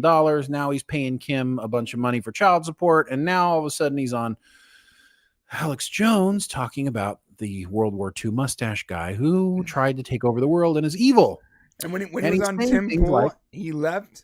And Tim Pool looked genuinely afraid that Ye was going to just beat him up or something. I don't know what's about to happen to me. Yeah, that's kind of what he looked like. Here's what he told Jones. He said, I see good things about that mustache guy from World War II. I love everyone, and Jewish people are not going to tell me you can love us and you can love what we're doing to you with the contracts and you can love what we're pushing with the pornography. Okay. But this guy, the mustache guy that invented highways and invented the very microphone I use as a musician, you can't say out loud that this person ever did anything good. I'm done with that. He continued. Every human being has something of value that they brought to the table, especially mustache guy who killed a whole bunch of Jews and Jewish people and everybody else during World War II. So what? Why did he say this? It's like he just wants it to be worse. You know what I mean? I just Googled "did Hitler," and the first thing that came up was invent highways. Like no, okay. He didn't. I don't know. Well, I mean, you're not going to trust anything that Kanye actually says out loud, right? So I see. Okay. So he's attributing Germans during the time of the bad guys from World War II's reign, their scientists and what they invented, as he's attributing that to mustache guy. Damn, this is hard. Who gives a shit? That man is evil. Right. Okay. Yeah, I'm sorry. Matter. Yeah, but it doesn't matter. But it's just wrong. Even let's say he did invent the microphone, and it doesn't matter. It doesn't matter because listen, a few good things does not cancel out trying to kill, the whole world. Sorry, everyone. It doesn't work out that way. Everyone says that bad guy from World War II only wanted to kill Jews. No, he wanted to kill everyone. I mean, yeah, he specifically wanted to kill anybody who didn't, which is hilarious because he didn't even look Aryan. It was, you can't say anyone didn't look like him because it was like anyone that didn't look like his neighbor. That's pretty much right. Anybody who didn't, yeah, exactly. It wasn't even him. I really like the way you look with your white skin and blue eyes. Everyone else, it's weird. Hey, by the way, you don't have white skin, blonde hair, blue eyes. He goes, this does not matter. It was just weird. So, anyways, but so I don't know what Kanye is doing here. I think he's not going to be happy until he completely implodes. So I just talked about the IRS, him owing $50 million. He just lost all of his sponsors. So his money's, well, where's the next time he's going to get a giant stadium that's going to let him do a concert after all of the crap he's saying now? I believe he wants to be a homeless person. He wants to be able to say he's the first billionaire who is now a homeless person. Yeah. You know what's funny? Oh, he's running for president. He is right. We get help for people like this, bro. He is running for president. And he met with Trump. And he told Trump, I want to meet with you for lunch. And Trump's like, all right, yeah, come on down. And Trump brings like Milo Yiannopoulos or whatever his name is. Yeah. The gay dude that is also super racist and also hates gays. I don't know. No, he doesn't hate gays. Milo doesn't he hates everyone. He is gay.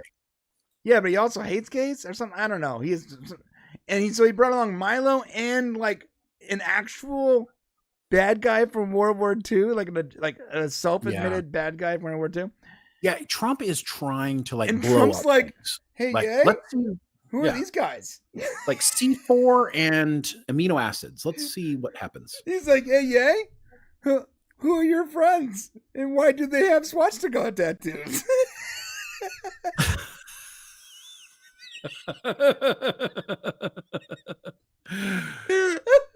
Maybe everyone needs to go see a therapist. Imagine I don't know. Being Trump's aide and being like, yeah, just showed up with a bunch of Nazis. Listen, you cannot get any more entertaining than this. This is like so ridiculous. Real life has become so must-watch TV. It's weird. And you know what's real quick? Last thing. You know how they say I'm wealthy, but I don't have that FU money yet, right? Or they'll be like, Oh yeah, that guy has FU money. You ever hear that term, FU money? When you have FU money, that is basically saying like, well, you could pretty much say or do whatever you want because you have enough money not to care. Right. And there are people that we go, hey, that guy has FU money. If you asked me 5 years ago, does Kanye have FU money? I would have been like, yeah, Kanye has FU money. Apparently he didn't. He didn't. He didn't have it, which tells us one thing: nobody has FU money. I don't think anyone in this actually day and has age. it. Yeah. Nobody has FU money. How much money you can be canceled right if you say certain things? Right. How much money is FU money? Because like if $2.5 billion is not FU money, I don't know how much is. It's not. Right, bro. Because he said when he got to pay the IRS, he's like, I need to learn to count.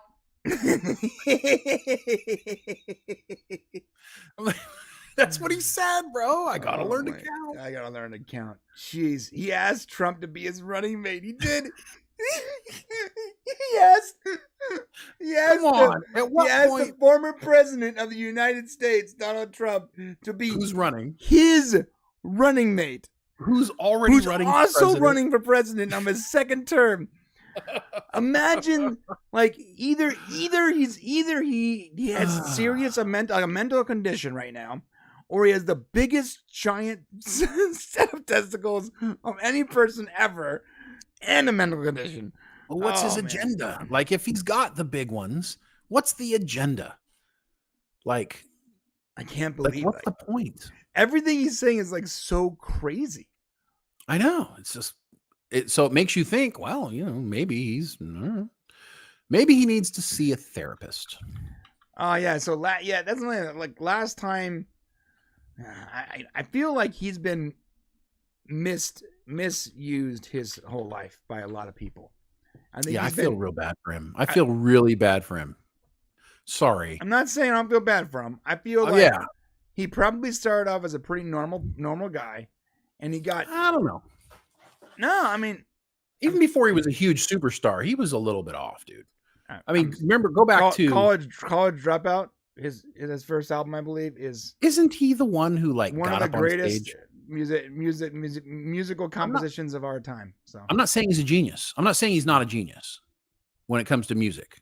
Right. I'm trying to say that didn't he get up on stage with Taylor Swift and like when she was getting an award? Oh, that's right. That was like the start of his crazy. Right. He was like, why are you getting an award and Beyonce's not? And you're like, that's what I'm saying. Beyonce didn't put an album out, bro. Normal people don't do that, bro. That's and from that moment on, I'm like, oh, we need to watch this guy. Yeah. Well, he is. I mean, he was a musical genius. I think one of his first couple albums are on my top 10 all time. I mean, he might be. I mean, look at. There's so many people born so many different ways. Too, though. Like people go like, I love Michael Jackson. I didn't like what he did. I thought he had problems and he was sort of nutty. He was definitely nutty. But I do love Smooth Criminal. I don't know. What do you want? I love that song. Well, geniuses are a little off, bro. Mm-hmm. Like that's the thing. You there's got to look at. There's always the balance of power. If you're gonna be a genius, something else is gonna be wrong.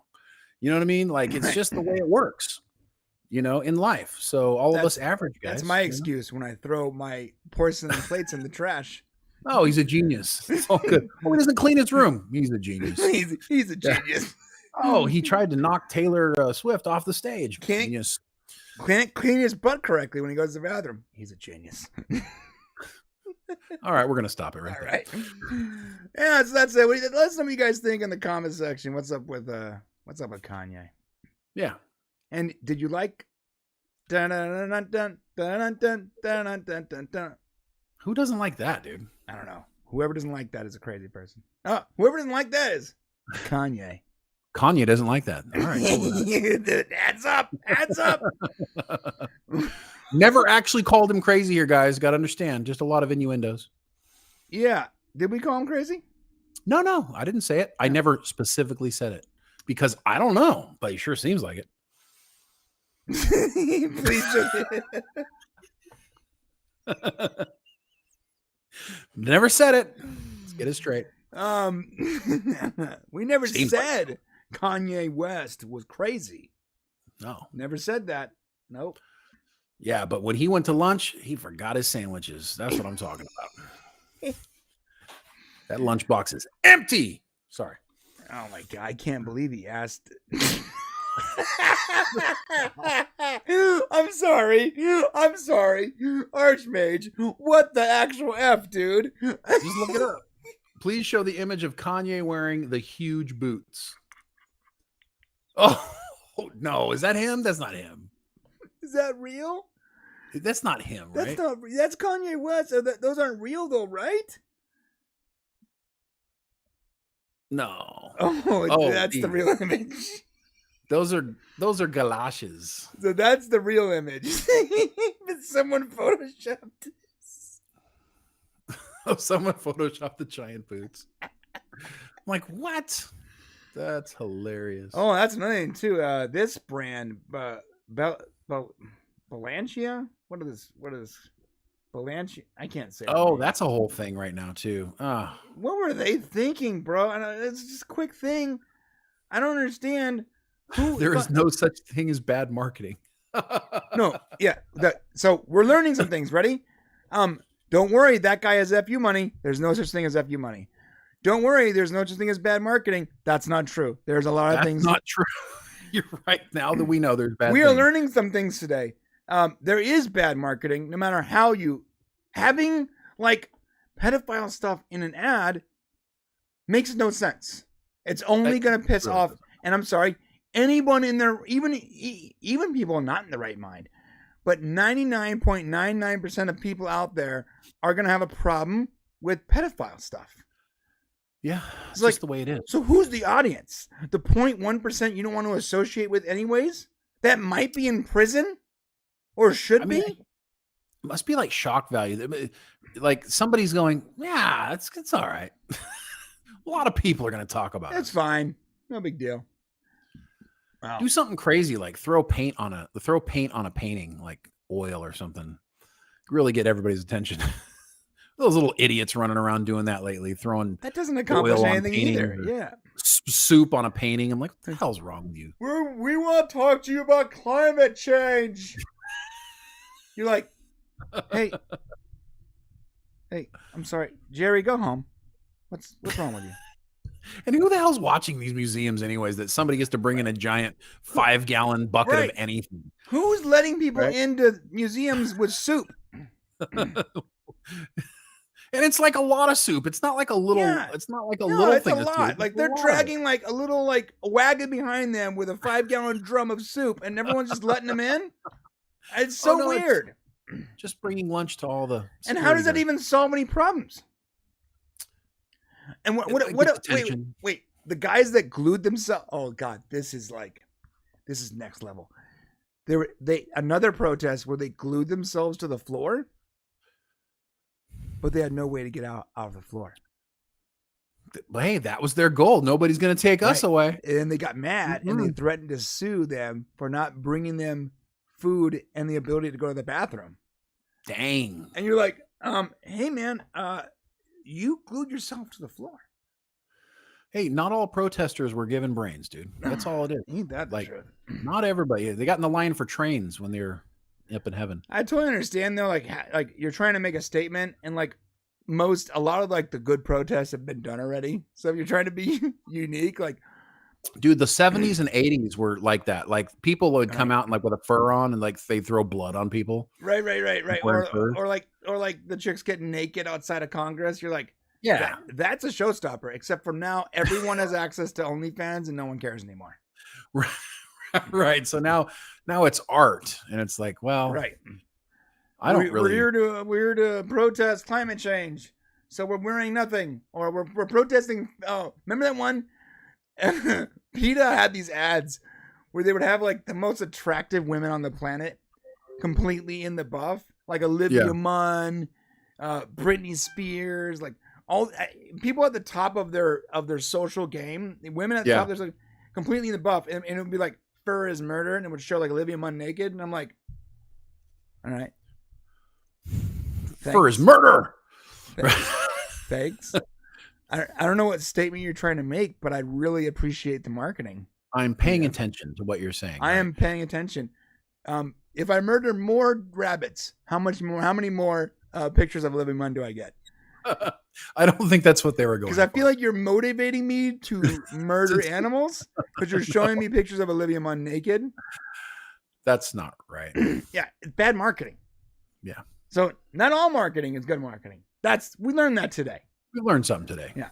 And no one actually has FU money because there are certain things. If Kanye doesn't have it, nobody has it. And we're almost going to find out if Elon Musk does. And I have negative FU money. No, I think what did somebody else said up here. I think JP said I have F me money. Like, that's appropriate. Like we all have F me money because we ain't got no effing money. Oh, can I share that clip real quick? The guy from Netflix talking about Elon Musk. This is our show. We can do whatever the heck we want. Oh, cool. We're gonna do that. And hopefully you guys like it. Okay, since you are a Twitter user, a lot of people are complaining about Elon Musk. A lot of people are asking me my opinion on Elon Musk. I'm going to tell you. Really? People care what you think about Elon Musk? My opinion is pretty much exactly this guy's opinion. So I'll let him say it. I don't know how to make it full screen though. TikTok sucks, bro. All right, so I'm just going to share it here. Ready? All right. You'll have to tell me because I can't hear it. And you're on there all the time. What do you think? Yeah. What's going on? I'm excited. Elon Musk is the bravest, most creative person on the planet. I mean, what he's done in multiple areas is phenomenal. His style is different than I'm trying to be like a really steady, respectable leader. Yeah. He doesn't care. He's just out there, But think of a guy who's spending $44 billion. He could have built a mile-long yacht for I love that. He said he could have built a mile-long yacht for $44 billion. Instead, he bought Twitter. $44 billion. Okay. So yeah, but it's like that. So you have to tell me kind of what he said here. I can't really see. Oh, sorry. There's subtitles. I thought you were reading them.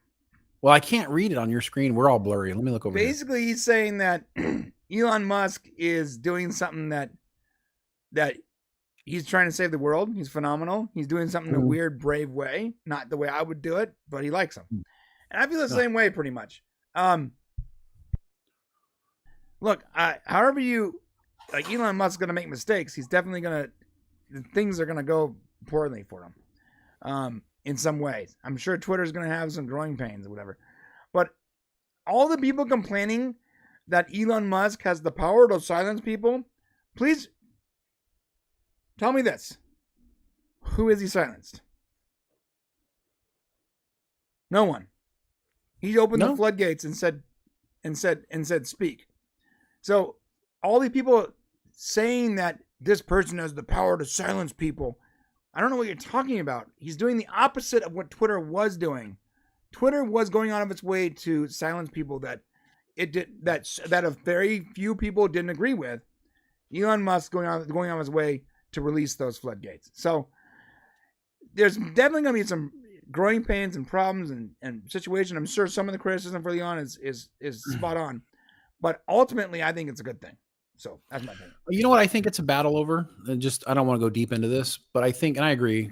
I think Elon Musk and what's happening with Twitter and people's feelings is a battle on whether or not there should be a safe space for people.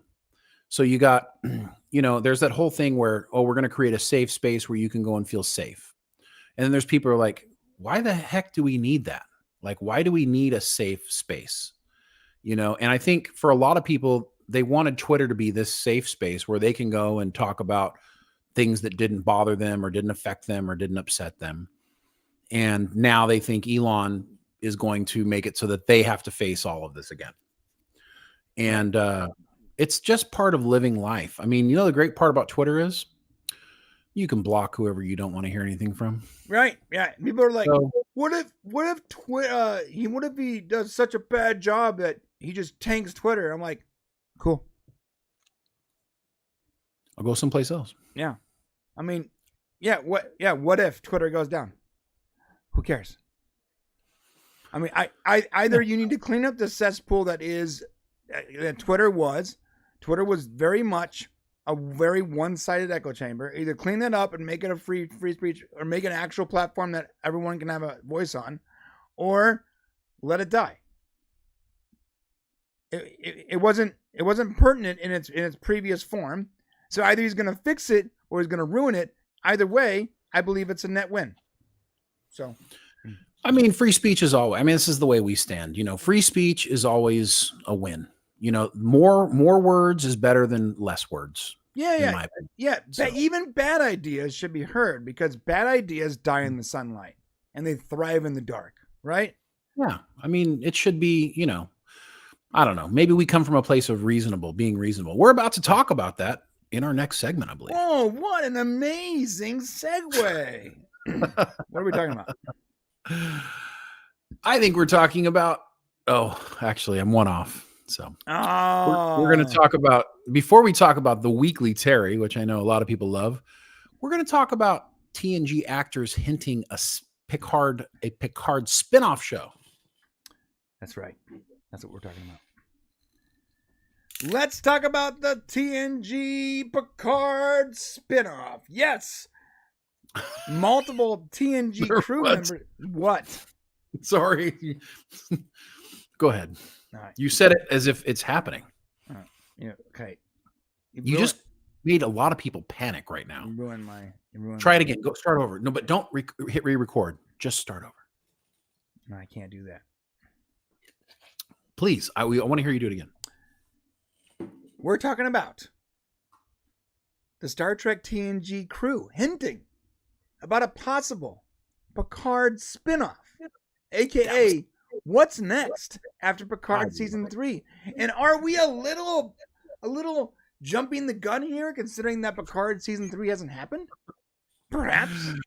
Or perhaps we know that we would like to see it continue because we loved it so much, or love it so much. What do you think, Shane? Well, I think it's very interesting that it was brought out. So basically, Jonathan Frakes was in an interview with Den of Geek, and they asked him a question. They asked him about, wow, this is actually a terrible. Was this Gizmodo or Den of Geek? It's Gizmodo. Oh, Gizmodo's terrible website. Okay. But if you scroll all the way down to where it says Star Trek Picard, during a recent interview with Den of Geek, Jonathan Frakes once again suggested the third season of Picard will serve as a springboard for further the next generation projects. He said, as you'll see by the end of the season, it's ripe for a continuation of some version of what we've established in the show. Not more Picard, but certainly Next Gen is alive and well. So I understand and appreciate why some people might be going, TNG spinoffs. Okay. It's not what Jonathan Frakes just said. He did not say TNG spinoffs. A spinoff is different than a continuation. Am I right or wrong, Brian? I mean, okay. I mean, you're right, but I guess you're right and wrong. Spinoff is when you take a character from a show and you start a new show. But it's still a continuation of the original story. No, not necessarily. No, there's tons of shows that have had spinoffs, right? That had nothing to do with the Cosby Show, like when Friends spun off and made the Joey Show. This is what I'm trying to say. It was still a spinoff of that universe. I mean, but it was a I understand. But that's not what Jonathan Frakes is saying. Okay. People are saying, and this is all over Twitter now. This is all over because of this article that spinoffs are coming. Okay, I just want to clarify here because this is what news people do. They don't say exactly what's happening here. Right. Okay, so a spinoff is you take a character and you go make your own little show. Frasier, great spinoff of Cheers. Okay? I mean, I would argue it might be a better show, but yeah. Okay. Riker would be a spinoff of Picard. Would it be though? If you made a Riker show and it was all about just Riker, then it would be about Riker. Yeah, but what if you made like a Titan show? Would that now be... Okay, now stop. See, now you're ruining it. Okay, come on. All right. He said here, it's ripe for a continuation of some version of what we've established in the show. Mm-hmm. What he's saying here is that the show can continue on. Not a spinoff. a continuation of the story that we just got. Right, but For it wouldn't Picard be season called 3. Picard. Right. It would be it wouldn't be about Picard. So they'd have to kind of call it something else, right? Maybe Star Trek Legacy, or I don't know, they call it something else, right? I believe that's what Terry Matalas wanted to call it, was Star Trek Legacy. Star Trek Timelines. No, that's a game, and do that. My point here is that, and I'm not trying to it is one thing or the other, but like you could go do a Geordi show, a Riker show, a Beverly Crusher show. You could go do those. It would be in the Star Trek universe. It would technically be taking place forward in the timeline. But what Jonathan Frakes here is saying is it is right for a continuation of some version of what we've established in the show. And as you and I well know, because we may or may not have seen the show, May or may not have seen it, that is absolutely true. There could be, from what has happened, a continuation of the show that would be pretty good for the Star Trek universe going forward, should Terry Matalas be making said show. Yeah, I guess.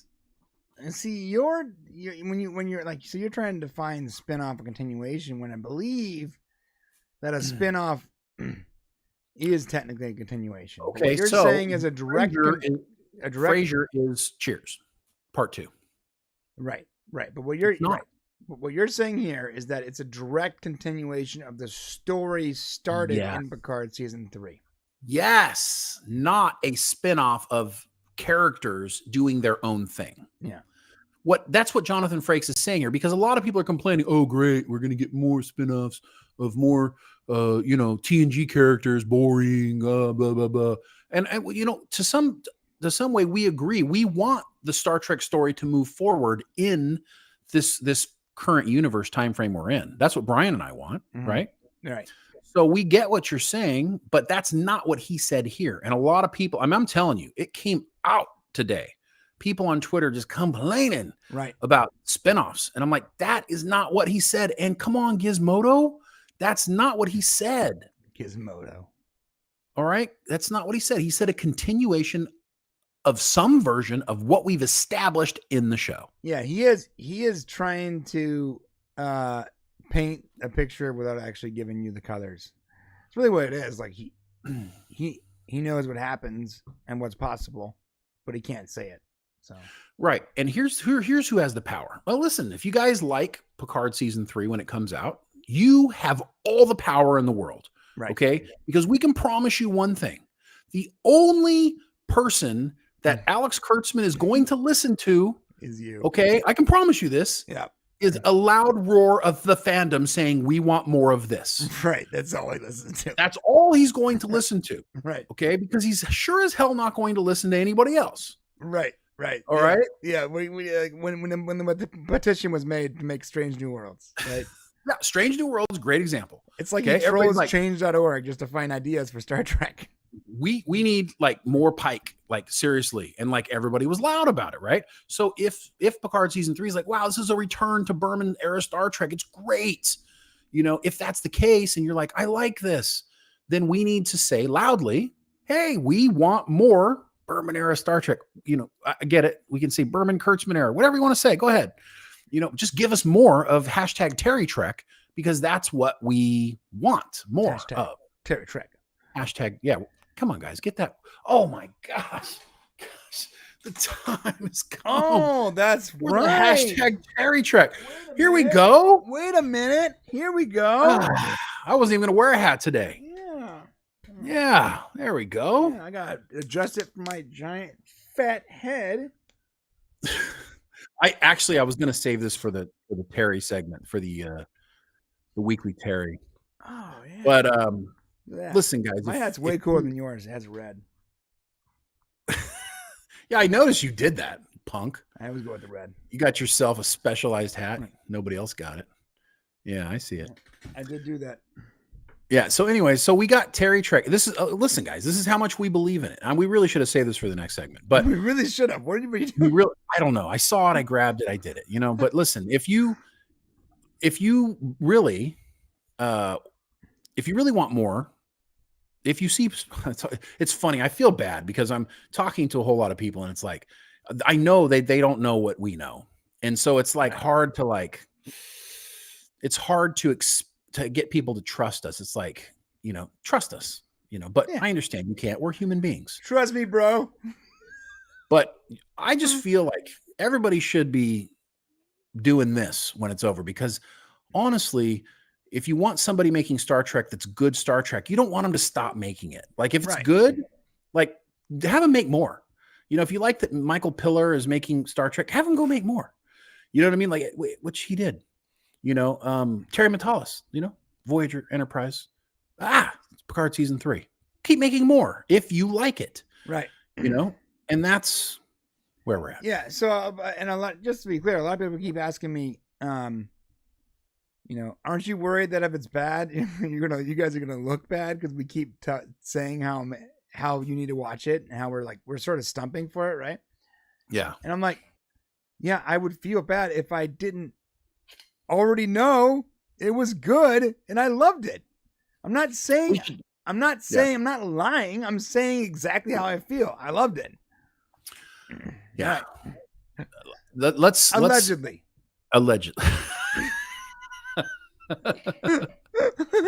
Possibly. There's a possibility. Possibility. I want to Doomed Hut. I'm going to answer your question in the next segment. Okay, let's wrap this up then and get over there. Hit that subscribe button on the way to the comment section. Let us know what you guys thought about a continuation for Picard. All right, you ready? I'm so ready. All right. The Weekly Terry!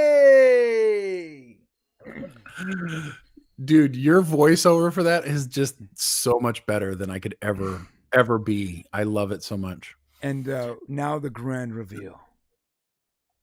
Oh, yes. Woo! Hey, it's time. It's time for Terry Trek. For Terry Trek. Woo! Terry That's Trek right, in the guys. house. The showrunner of Picard season 3. If you have not seen this segment before, it is all about Terry Matalas, the showrunner for Picard season 3, and what he's got going on, what we know about Picard season 3, and what we can tell you that we know about it, if we know anything at all. Allegedly. We do believe, and we're wearing these hats for one specific reason.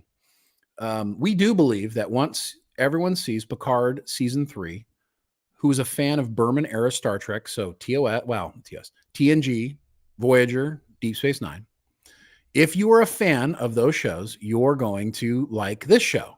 Brian, can you show the graphic that you are so proud of on Twitter? I never said that was made so that we can show people. I never said I was proud of this. Don't put word in my mouth. He's so proud of it. Brought a tear to my eye when he saw this. It's not accurate.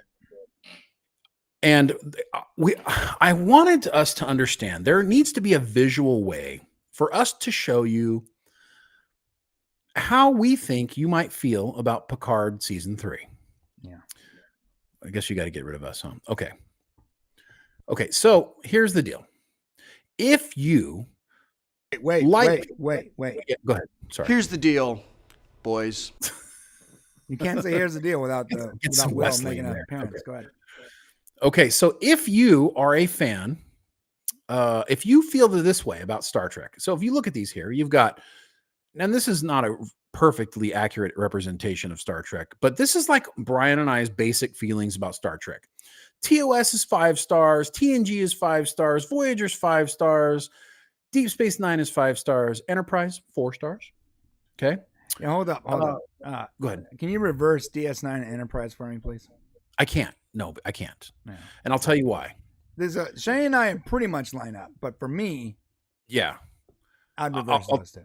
I'll tell you why I can't, and that's because you're right. Like, but if we averaged us together, that's basically what it would be. Right. Also, I feel like you forgot the negative symbol in front of the Star Trek Discovery. Negative? Yeah, oh, yeah. So that's 1 funny. star. I was going to do something funny, like make the star hollow. Right. Like, or just that no really star. funny. It just doesn't have a star. Right. Like nothing there, which I kind of thought of doing actually.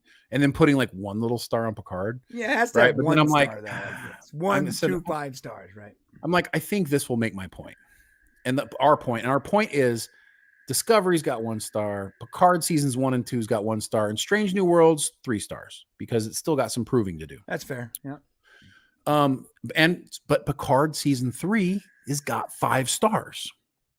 So everybody here, do the math and align yourself which show you love the best. Then take a look at what we put on Picard season 3, and that will tell you, based on if you line up with us, then how you probably will feel about Picard season 3. Because a lot of people are, and rightly so, they're having a really hard time trusting that Picard season 3 can be good because Picard seasons 1 and 2 were just garbage. So it's like, listen, Shane and Brian, how are we supposed to trust you? I'm like Twitter beefing all day long with these beautiful people who I love, who I know watch our show, who kept saying like, I don't know how you're going to convince me. I'm like, I don't know what to say to you other than like, this is how we feel about it based on this other stuff. And we don't lie to you guys. So we also we're not trying to convince you to give them a shot. We're saying this is our rating of something that we allegedly have already seen. So we keep running into allegedly, of course, possibly, allegedly. Listen. Can't wait. I can't wait till it comes out. I can just say whatever I want. If we live that long, honestly, I'm pretty sure we might get killed by CBS. We might get killed by CBS snipers. Show up at my house and be like, just shut up. Just stop talking about it. No, but for real. So the reality is it's hard. I mean, all these people are like, how do we know it's going to be good? We don't know. We don't know if you're going to like it, but this is what it is. So we should talk more about it in February. Right? Yeah, we're gonna. Okay, so that said, we're planning on doing weekly Prime Video episodic Prime videos. Yes, we will be. We're gonna put a lot of effort into this because we liked it so much that we're going to be working, 72 hours straight every week to produce an episode, a companion episode to every episode. Yeah, so basically take that for your I don't know, whatever. So I can't wait to see it. I'm so excited. Again, allegedly. Okay. So that's what I got. So Terry Matalas this week was interviewed by Yahoo. He was interviewed. And the Weekly Terry, yeah. And it says here, Star Trek Picard Season 3 is a continuation of Voyager and DS9-2, says showrunner. And I think it's important that we discuss this because this is kind of a funny thing for Terry to say, I think. Because it takes place after these shows. So it is really a continuation it is. Of these shows. And not to mislead anybody here, but let's just say what he says. Terry says, in my mind, I would have called it Star Trek Legacy. I mean, it is truly a Picard story. He is the focus, but the spirit of it is different than seasons 1 and 2, just because of what it is. You can take that, and everybody who's keeps saying that Picard seasons 1 and 2 is terrible, so therefore season 3 will be terrible as well, must be terrible. There is no choice. It will be terrible. It's a freaking shit show just waiting to happen. And my God, just bomb it and kill it. Right. I'm getting these tweets from people. Okay. We're getting hate mail. We didn't even make the show. Right. And here's the thing is he says it here. It's different than seasons 1 and 2. Okay. It's different. All right. Yeah. Wildly different. He also makes it clear that there's more going on than just bringing back the TNG crew. He says, I think that it's important to Deep Space Nine fans to feel seen. It's a continuation of Voyager 2. Of course, with 7 of 9 in our show, if you're going to be in this time period, there's such a rich opportunity to honor what came before. Hold on. Honor what came before. Right. Now, as Star Trek fans, what have we been complaining about this whole new Trek time? Right. They don't honor what came before. Right. And so he's saying it here, these showrunners saying, we're going to honor what came before. Yeah. So And we can neither confirm nor deny that is true. Allegedly. Allegedly. All right. But I think it almost has to be a continuation. Well, I guess let's continue to see what he says here. I just feel like Picard season 3 needed to feel like it fit in this universe. So that's Terry saying that he didn't think that Picard seasons 1 and 2 fit in the universe. Right. Hey, word of mouth. He feels like Picard season 3 needed to feel like it fit into this universe. Right. It was very important to me, first and foremost, that it treads new ground, but also feel like a continuation of the story arcs set up 30 years ago. There's a fine line between fan service and just honoring the universe that you're in. So I just went full tilt on all the things that mattered to me. Right. And he's a fan. A fan of Star Trek from Voyager and Enterprise. Right. TNG fan, Deep Space Nine fan, making Star Trek today. What do you think, Brian?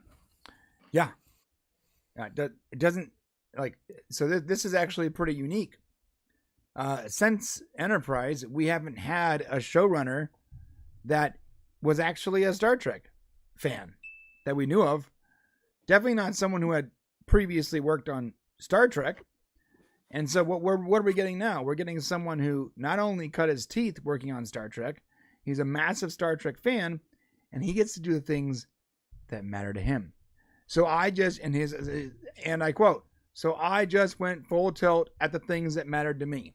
The things that mattered to him are more than likely the same thing that matter to us as Trekkies, which is why when you watch the trailer, you see Moriarty, and you see Before Data Lore, whatever, and you see these characters that we wanted to see again, and you see connections. And in season 3, we're going to see a lot more connections, and those connections are going to be meaningful. They're not just member berries. They're going to have substance to them that's going to actually tie up questions that you've probably been asking for 30 years. Yeah, I think. Yeah, because and I understand. There's people going, wasn't All Good Things a good enough ending for you? And I'm like, well, we did get to see a future potential alternate reality of what could have been the future of these characters, but it was an alternate reality that wasn't necessarily what happened. Now we're actually getting to see what happened. It's like, this is what actually occurred, and when you're watching the show, I would argue that there are things that are different. So you got to understand that Terry says here, this is I think this is a good point. He said it was very important to me, first and foremost, that it treads new ground. So there will be, if you think that Picard season 3 is going to be campy 80s Star Trek, it's not. It's not campy 80s Star Trek. Yeah, thankfully. Okay. Which I love. Well, don't get me wrong, I love campy 80s Star Trek, but this is characters who've had 30 years to develop and have had personal things, and we're getting in-depth characterizations that we haven't necessarily experienced before, but are logical continuations of the characters we loved 30 years ago. Right. Logical conclusions, right, including Worf's character. I know a lot of people are worried about the pacifist thing. While we won't say anything, we will say, don't worry about it. Yeah, we made a whole video about it. You should go check it out. Watch that. Because nobody else is watching it. That's probably why they're like, I don't want to see more of it. What's funny is I remember was it season 1 of Picard when they found that tool that just like magically fixed the ship? Plot devices, yes. You won't find any. It was like the definition of a device that literally moved the story forward. Yeah. And no one explained. I know, it was just there. It was like a parody. It was like a parody of this is what Star Trek does. That's not the way season 3 is going to be. I doubt when you watch season 3, I doubt you're even going to see a connection between 1 and 2. Well, JP's right. It's hard to be a pacifist with a giant sword on your back. I'm just saying. Yeah, I mean, really, I mean, it's okay. Look, I hate to say it, but seasons 1 and 2 happened. Like, we can't change the past. A lot of people that are complaining are like, well, seasons 1 and 2 already ruined it, so nothing can fix season 3 because seasons 1 and 2 ruin it, right? Well, what we can say is that everything that happens in season 3 kind of just massages it all over, makes it unnoticeable, in my opinion. Right. You know, it just kind of there's like this. So there's a recognition of the past, but it's all about the future. Yeah. You know what I mean? Yeah, you're right, and that's a great segue to that. Couple tweets to us. Are seasons 1 and 2 still canon? If yes, then season 3 is F. Period. Not accurate. Just because seasons 1 and 2 are canon doesn't mean that they have anything to do with season 3, because they don't. They don't. Picard is still dead. Are you talking about the character or the show? Because if you're talking about the character, you're talking about the character. No, if you're talking about the character, then I guess. I mean, look, it happened, guys. I mean, listen, it happened. You can't go and fix it all. It's not like that. It happened. You're right. There are dumb things that occurred that are now canon. So we can either wallow in that or we can move forward. Now I'm going to answer Doomed Huz's question. Can Doomcock be... What was the question? We've gone so many for now. Can Doomcock be turned over? Was that what it was? Something like that. Can we convince Doomcock to watch Picard season 3? No. Will he come back to Trek? The answer is no. You're right. Because there is going to be a percentage of the people that no matter what kind of Trek is put out, as long as Alex Kurtzman is in charge of Star Trek, will hate it for the simple case of not wanting Star Trek to be good as long as that person's in charge. So there's a segment of the people watching who that's all they care about. All they care about is they were going to refuse to like anything until Kurtzman's gone. Well, Kurtzman's not going anywhere anytime soon. And that's more of an agenda. Like, that's not like, we're just a couple of guys who want to watch good Star Trek. Right. Right. Like, we don't care. Right. Kurtzman is the CEO of Star Trek. I get it. That's it. Yeah. We don't care who's in charge. We don't care who's making it. Just make it good. Yeah. I mean, well, and the reason I care who's making it is because I believe there's a direct correlation between good and bad when it comes to what showrunner's in charge of it. Speaking of which, when they said Metallis co-wrote season 2, that's all you need to know. That's not accurate. Well, I mean, so he is part of the team that made season 2, but like we've said here, the show already had its idea. You know, he didn't create season 2 storyline. You know, he was a part of the team, and then he quickly moved to season 3. So he really didn't have any input or direction or change on season 2 at all. Yeah. You can't, his name's on it because that was the deal, but he didn't really do it. It was Akiva Goldsman's gig, you know? Right. So, you know, he was busy Shadow Man. Season 3. He said, that is gaslighting. Terry Matalas gave it season 2. Man. Having said that, Raffi with the TNG actors doesn't make any sense because you haven't seen the show, so you don't know how it's going to make sense. My response is right below it. Yeah. Oh, yeah. So Worf on the ship makes no sense. You haven't seen the show, so how can you know? Again, you don't. Yeah. You haven't seen it, so you have no idea how it would make sense or how they're connect. And that's so I get how you might not see it, and I get why you're frustrated. And some of these people are frustrated also because Terry blocked them on Twitter, right? Yeah. And they're kind of like, well, how can we like him if he's going to block us on Twitter? And it's like tough because you don't want to tell him, well, listen, you don't want to be like accused of ruining Star Trek. And a lot of the people who are talking to Terry are like, trying to get him to prove that he made a good season 3. And it's like, he can't prove it to you until you see it. Like, he's not going to sit here and argue with you about it.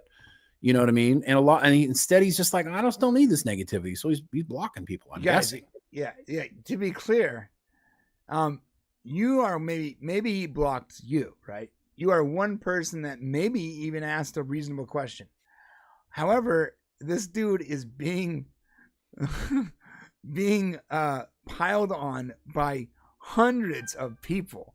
It is crazy. Well, he's the only guy out there, and this is the shame of it. We've talked about this before. The shame of it is that he's the only Star Trek person talking to fans, really. Right. you know, That's scary. and so the fans have nowhere else to like put their energy. So the negative and positive go there, but he's like, I don't want to deal with negative energy, you know? And so that's probably a lot what it is, you know, and he's probably got a short fuse on it because he's already taken a lot of, you know, so if you've been blocked by Terry Metalis, you know, come here and we will tell you what's going on. And hopefully at some point when things become more positive, You can unblock then he'll unblock people. But I don't know. By the way, we totally agree. Making Picard a robot was stupid. It was very, very stupid. We didn't like it. It didn't work. It was bad. It was a bad idea. And it put showrunners that had to take over after the fact in a really bad position where they had to actually acknowledge that stupid decision in a way that probably made it hard for them to tell a real story. So, yeah, it was dumb. Again, season 1 and 2 of Picard were not good seasons. Season 1 was even worse than season 2. So, yep. All right. Yeah. But anyways, so I think, did we cover everything in the way? I think we did, right? Allegedly. We allegedly covered everything. Right. Nice. Well, scapegoating is good for negativity business. That is. Yeah. And moving forward, and when you actually do get to see it and you believe in it, just remember, it'll be hashtag Terry Trek, because we're going to have to convince Kurtzman and the powers at Paramount CBS that Terry Metalis needs to make more Star Trek going forward, because that's what the legacy fans like. If that's what you end up liking, allegedly. And we thoroughly believe that you will like it, allegedly. Yeah. If you like what we like, allegedly. At this point, we might be using the word allegedly wrong, allegedly. Well said. Hit the comment section on the way there. Please hit the subscribe button. Let us know what you guys think about all this and everything we talked about. Allegedly. Enough with allegedly. All right, man. What's next? Oh, how are you guys doing? I feel like I've been going here. I don't like new hats, man. Like, they're not broken in. It takes time. It takes time. All right. What's next, bro? Oh, Rings of Power. Oh, God. You're going to like this one. Actually, you're not going to like this one. No, I'm not. You're not going to like it because this is like the one character you liked on the whole show. Really? Yep. Oh, jeez. Here we go. Here we go. Wow. We are talking about the Rings of Power. Yes, I know. I am talking about this stupid show that I hate so much. It's so slow and so boring and makes no sense. And rest in peace, Jeff. Rest in peace, you this beautiful tree. You didn't deserve what they did to you in that trench. That smelly, smoke-filled trench, Jeff. I'm so sorry. But we are talking about Rings of Power again. Another show or something.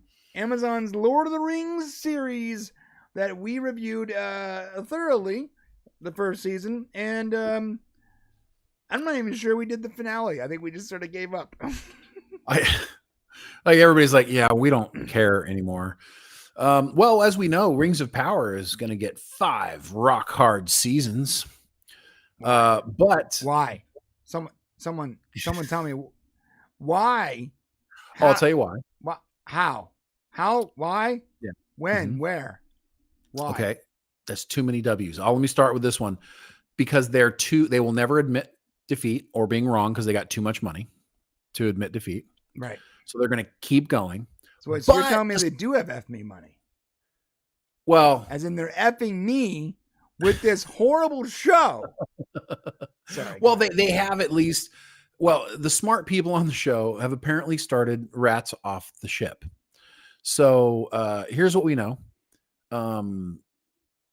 Amazon Lord of the Rings series casts new characters for its second season, which we're not going to get into today, but we are going to get into this one character right there that you see who is being recast for season 2. Really?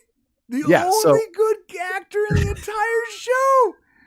This is unbelievable. Like, the only character and actor that had any kind of like actual presence, which might make him really smart. Oh my God, this is hilariously bad. Yeah, so he's decided that the fan favorite role of Orc leader Adar has been recast. Game of Thrones veteran, this guy was a Game of Thrones guy, Joseph Mawle, has been replaced by Sam Hazeldine of Peaky Blinders. My wife loves that show, which means this is a bad choice. My wife likes only soap operas. Yep, okay. That adds up right there. Yeah. She likes white guys with slim bodies and giant muscles. Yep, that makes sense. No, that's not like you at all. Not at all like me. Here's what he had to say. I loved my time exploring Middle-earth and diving into Tolkien's mythology, Mawle posted on Twitter. I'm so honored that the character was liked. He cared deeply about telling you his story.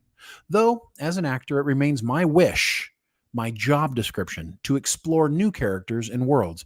Wishing all the best to the cast and crew for season 2. I'll be cheering for you from the sidelines. Can I Yes, read? Yeah. I'm going to read what he meant. Okay. Yeah, good idea. Thank you for the paycheck. I did my best with the character, and I really tried to tell you a good story. Because that's my job description. I'm an actor. But I won't be there for season 2 because this is a sinking ship. Good luck, everyone. See you later, nerds. Yeah, that's basically what it is. Because he says here, though as an actor, it remains my wish. So he chose to leave, right? Mm-hmm. My job description to explore new characters and worlds. How does an actor leave what's supposed to be the biggest show on the planet? Like, no, you can recast me. I got to go. I'm going to go do something else. What could he possibly go do that's going to be bigger than this? Let's look him up, shall we? And see what he has coming up that is so important. A little off-Broadway show called Spider-Man in the Big City. He's like, I don't know. What if his next movie is called anything else? Anything but Rings of Power. Is that what the next one is? Anything for a paycheck. Like he's doing. It's called The Way of the Wind. That is what he's doing next. And it looks like a little like indie movie. So there you go. He just didn't want to be on that damn Rings of Power anymore. He's doing a podcast on YouTube. He'll be joining the Popcast next week on Thursday. So he's playing a character named Saul in The Way of the Wind. So yeah, he didn't have nothing else really going on, but so he's gone. So yeah, it's not a good sign for season 2, buddies. Sorry. No, it's really not a good sign. It's just not. I mean, it's scary that, I don't know. It means that Amazon is not, I mean, we thought, okay. I mean, even the showrunner said, look. Huh, you didn't like season 1. It's okay. Because come back for season 2. It's going to be what we should have gave you in season 1. They literally said those words. You're going to love it. You're going to love it because we're going to give you in season 2 what season 1 should have been. Adar's amazing. He's like, what? I'm leaving. I thought I was done. The volcano went off. I'm still here. Yeah. Yeah. So I don't know. It's not going to be good. It can't be good now. They needed to get rid of the showrunners. They need to get a whole new writing crew, and they need to just come at it from a completely different angle. So prepare more for Shit Show Extreme in the future for Rings of Power. And we'll be here to eat popcorn and watch it with you. I will not be watching season 2. You will be, because we are going to enjoy every second. No, I won't be watching season 2. Of how Sauron. I'm not going to do it, Shane. I'm not going to do it. Takes over Middle-earth. No. Yes. No, Shane. No. It's going to be me and like Puppet Brian doing it on. It's going to be Shane and Kanye West revealing season 2 of Rings of Power. It's Kanye West.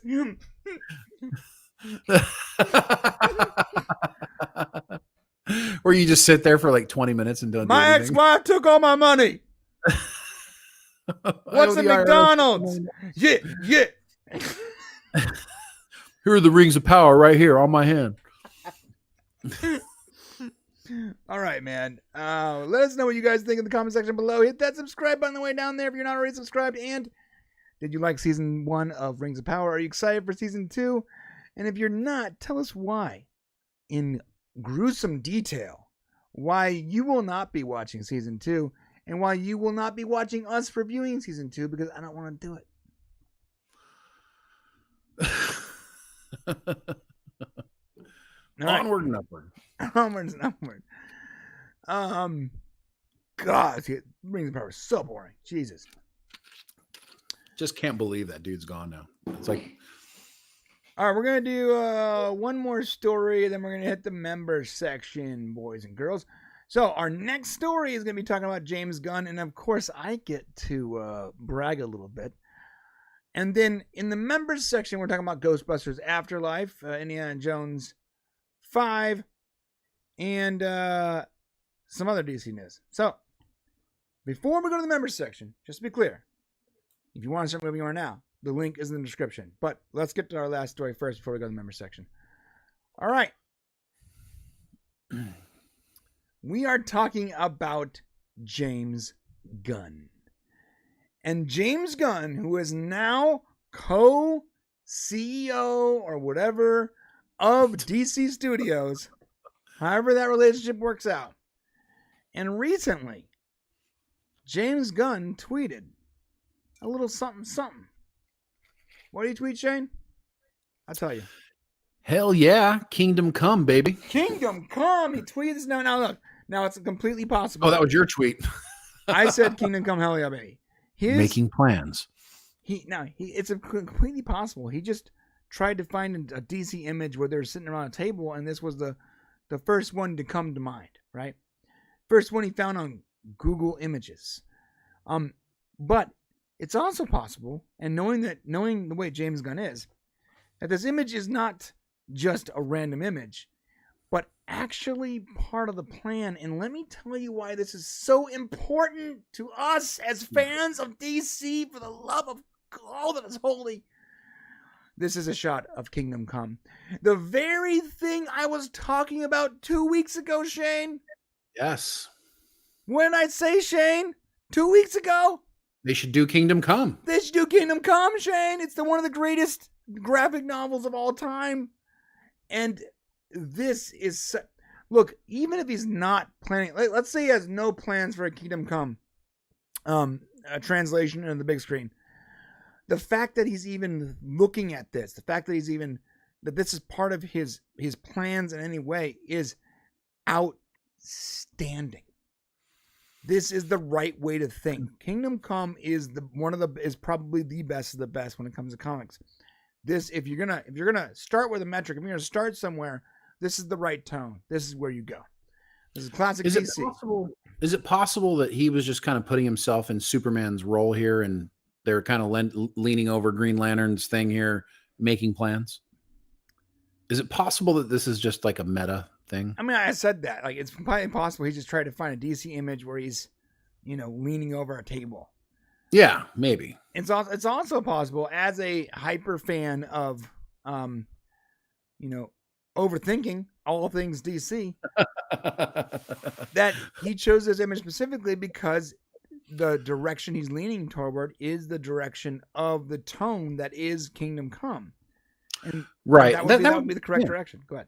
I think you're right. But they need to flesh it out. You can't just throw in Kingdom Come all of a sudden. You got to work it up there. Right. You need to marvel it up to Kingdom Come. You can't just Kingdom Come me. Right. Yeah. Right. Can't just throw Kingdom Come. Right. And I love Matt Kadish's response was like a giggling girl, because he's on the same page. But you're right. No, they got to marvel it. They got to build up. Kingdom Come is like Endgame. It's not. Yeah. You don't start with it. Right. Yeah. It's got to build. Okay. Didn't we have like a weird interchange with James Gunn and Twitter this week? We did. Like a weird, sometimes we go out there and do like weird stuff, and, we get the nice opportunity to speak to like showrunners and, heads of DC, apparently now, used to be just a director.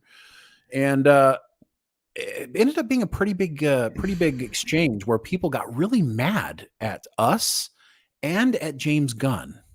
Right. Right. People got, I'm going to find the tweet. It was really weird. It was like, People were mad at us, and James Gunn had to tell. He had to like come to our defense and like protect us. Like we love James Gunn so much right now. Like he came to our defense. Yeah, so it's the weirdest thing. I'll tell you why. As you know, as some nobodies that started making fun YouTube videos talking about our favorite stuff, and the very first thing we talked about was Man of Steel. Right. Having a back and forth on Twitter, a friendly back and forth on Twitter with James Gunn, who is now the head of DC Studios, is literally like a dream. I woke up in a dream. So here's what happened. There was a scooper that wrote about a picture that James Gunn put on the internet, right? Mm-hmm. He put a picture of a bunch of people a bunch of DC characters sitting around having Thanksgiving, and Green Lantern wasn't in the picture. So the scooper, quote unquote, said, you know, there's no Green Lantern in this picture. We can tell that James Gunn has no plans for Green Lantern. And he finishes, and I'm paraphrasing, but he finishes the tweet with, "This is a scoop I'm 100% confident in." And James Gunn responded to him saying, "You're not very good scooper." Basically. Right. So I wrote a tweet. I was like, listen, I have no connection to James Gunn or Safran. I have no idea what he plans for DCEU. And I'm not even sure this is Gunn's trash I'm sifting through. This is a scoop I'm 100% confident in. And he quote retweeted it. "I see you out my window. That's my neighbor's trash." So he's just making a Which joke. Was hilarious. He got it. He got the joke. I responded with, "I'll find your house eventually." Matt Jarbo, who said, "Did you watch Guardians of the Galaxy?" He gave you a clue, and the map to his house. And I said, "See you there, bro." And he said, "F yeah." And James Gunn responded with a surprised, scared face. Right. It was just a fun exchange. Right. We just went back and forth. People got angry though. Like the very first tweet was like, "Who do you think you are? What's wrong with you?" Now some people got it. They understood it was meant to be fun. They saw it as a joke. But a lot of people got really pissed to the point where James Gunn had to be like, "Guys, it was a joke. It was a joke. They were joking. I was joking. Everyone shut up." It's like it's scary how many people out there either like don't understand that things are just a joke sometimes, or they're just either oblivious or they need attention. I can't quite figure out what it is. Like, obviously, we're not sitting out inside of his window like every night, maybe like one night a week, but not every night sifting through his trash. Right. I mean, of course we know where his trash is, guys. Of course. Allegedly. Yeah. Allegedly, we know where his trash is. Allegedly, you know, it's just a joke. It's just a joke. It was just a joke. It was funny because Shane responded to him too, and he was like, you know, we were concerned with all the boxed wines and bonbons. Yeah, we're just having fun, you know, like, what are you doing? It's luckily it's his neighbors. But, you know, it's just, you know, this is the kind of guy. And the reason why we talk about it is because this is the guy that we want doing DC. If you love DC, this is like the right guy. You know, somebody asked here, when's Peacemaker coming out? I'll tell you, the one bad thing about him becoming the DCU guy is that Peacemaker is now going to be delayed probably till late 2023 or early 2024 because he's busy right now, right? Right. Which is kind of a bummer. I mean, in a way, it's a bummer because Peacemaker is so wonderful. But this is the guy we want, I think, doing DC. Somebody who's got some humor, who's got time to like talk to fans. To engage, interact with people. It just feels like there's good things coming from this guy. Yeah. And while a majority of you guys got the joke and were with us, it is surprising how many, I guess, DC stans really took this the wrong way.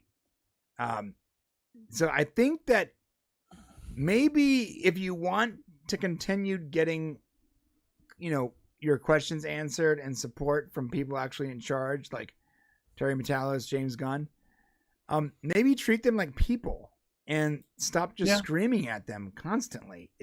You're not going to get anything out of it. I think some people are looking for validation, Brian, by like saying, well, I can talk to a famous person or somebody who's got clout this way, and that makes me also important in some way. It's like, just show some like human, like, just be a human being and talk to people normally. You don't have to like, Right. you know, chest up to them in order to make yourself feel relevant. You know what I mean? Right. Yeah. Especially if you want that continued interaction. Like there, at some point though, these people that like interacting with fans are going to stop interacting with fans, and they're going to start blocking you. That's Well, yeah. And how many people get a big kick out of getting blocked by somebody famous? Like, oh, yeah, I got their attention. I'm somebody special. It's weird. That happens more frequently than it should. Yeah, it's weird. Our account is like automatically blocked for some reason. It is. Yeah, like certain people have us like automatically blocked because we communicate with other people that they block or something. I've never even looked to see who that were blocked. I only find it when I'm like looking at someone's replies and I can't see a tweet, and I'm like, oh yeah. Why am I blocked by this person? I don't even know. Yeah, we had a bunch of problems with Quantum Leap people a while back. Quantum Leap people are so mad at us back in the day. Yeah. Sorry, we liked the show. Apologize for liking it. Well, yeah. I think that was some Scott Bakula stuff going on. Yeah. All right. Well, yeah, that's it for this. Listen, if he does Kingdom Come, great. If he is simply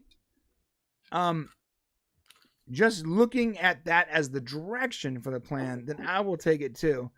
And I'm going to say what we said 3 months ago before James Gunn was even head of DC. James Gunn is a great pick. It's a great choice. Before any of this happened, Shay and I said the same thing. James Gunn would be a fantastic choice to put to Kevin Feige, the DC universe.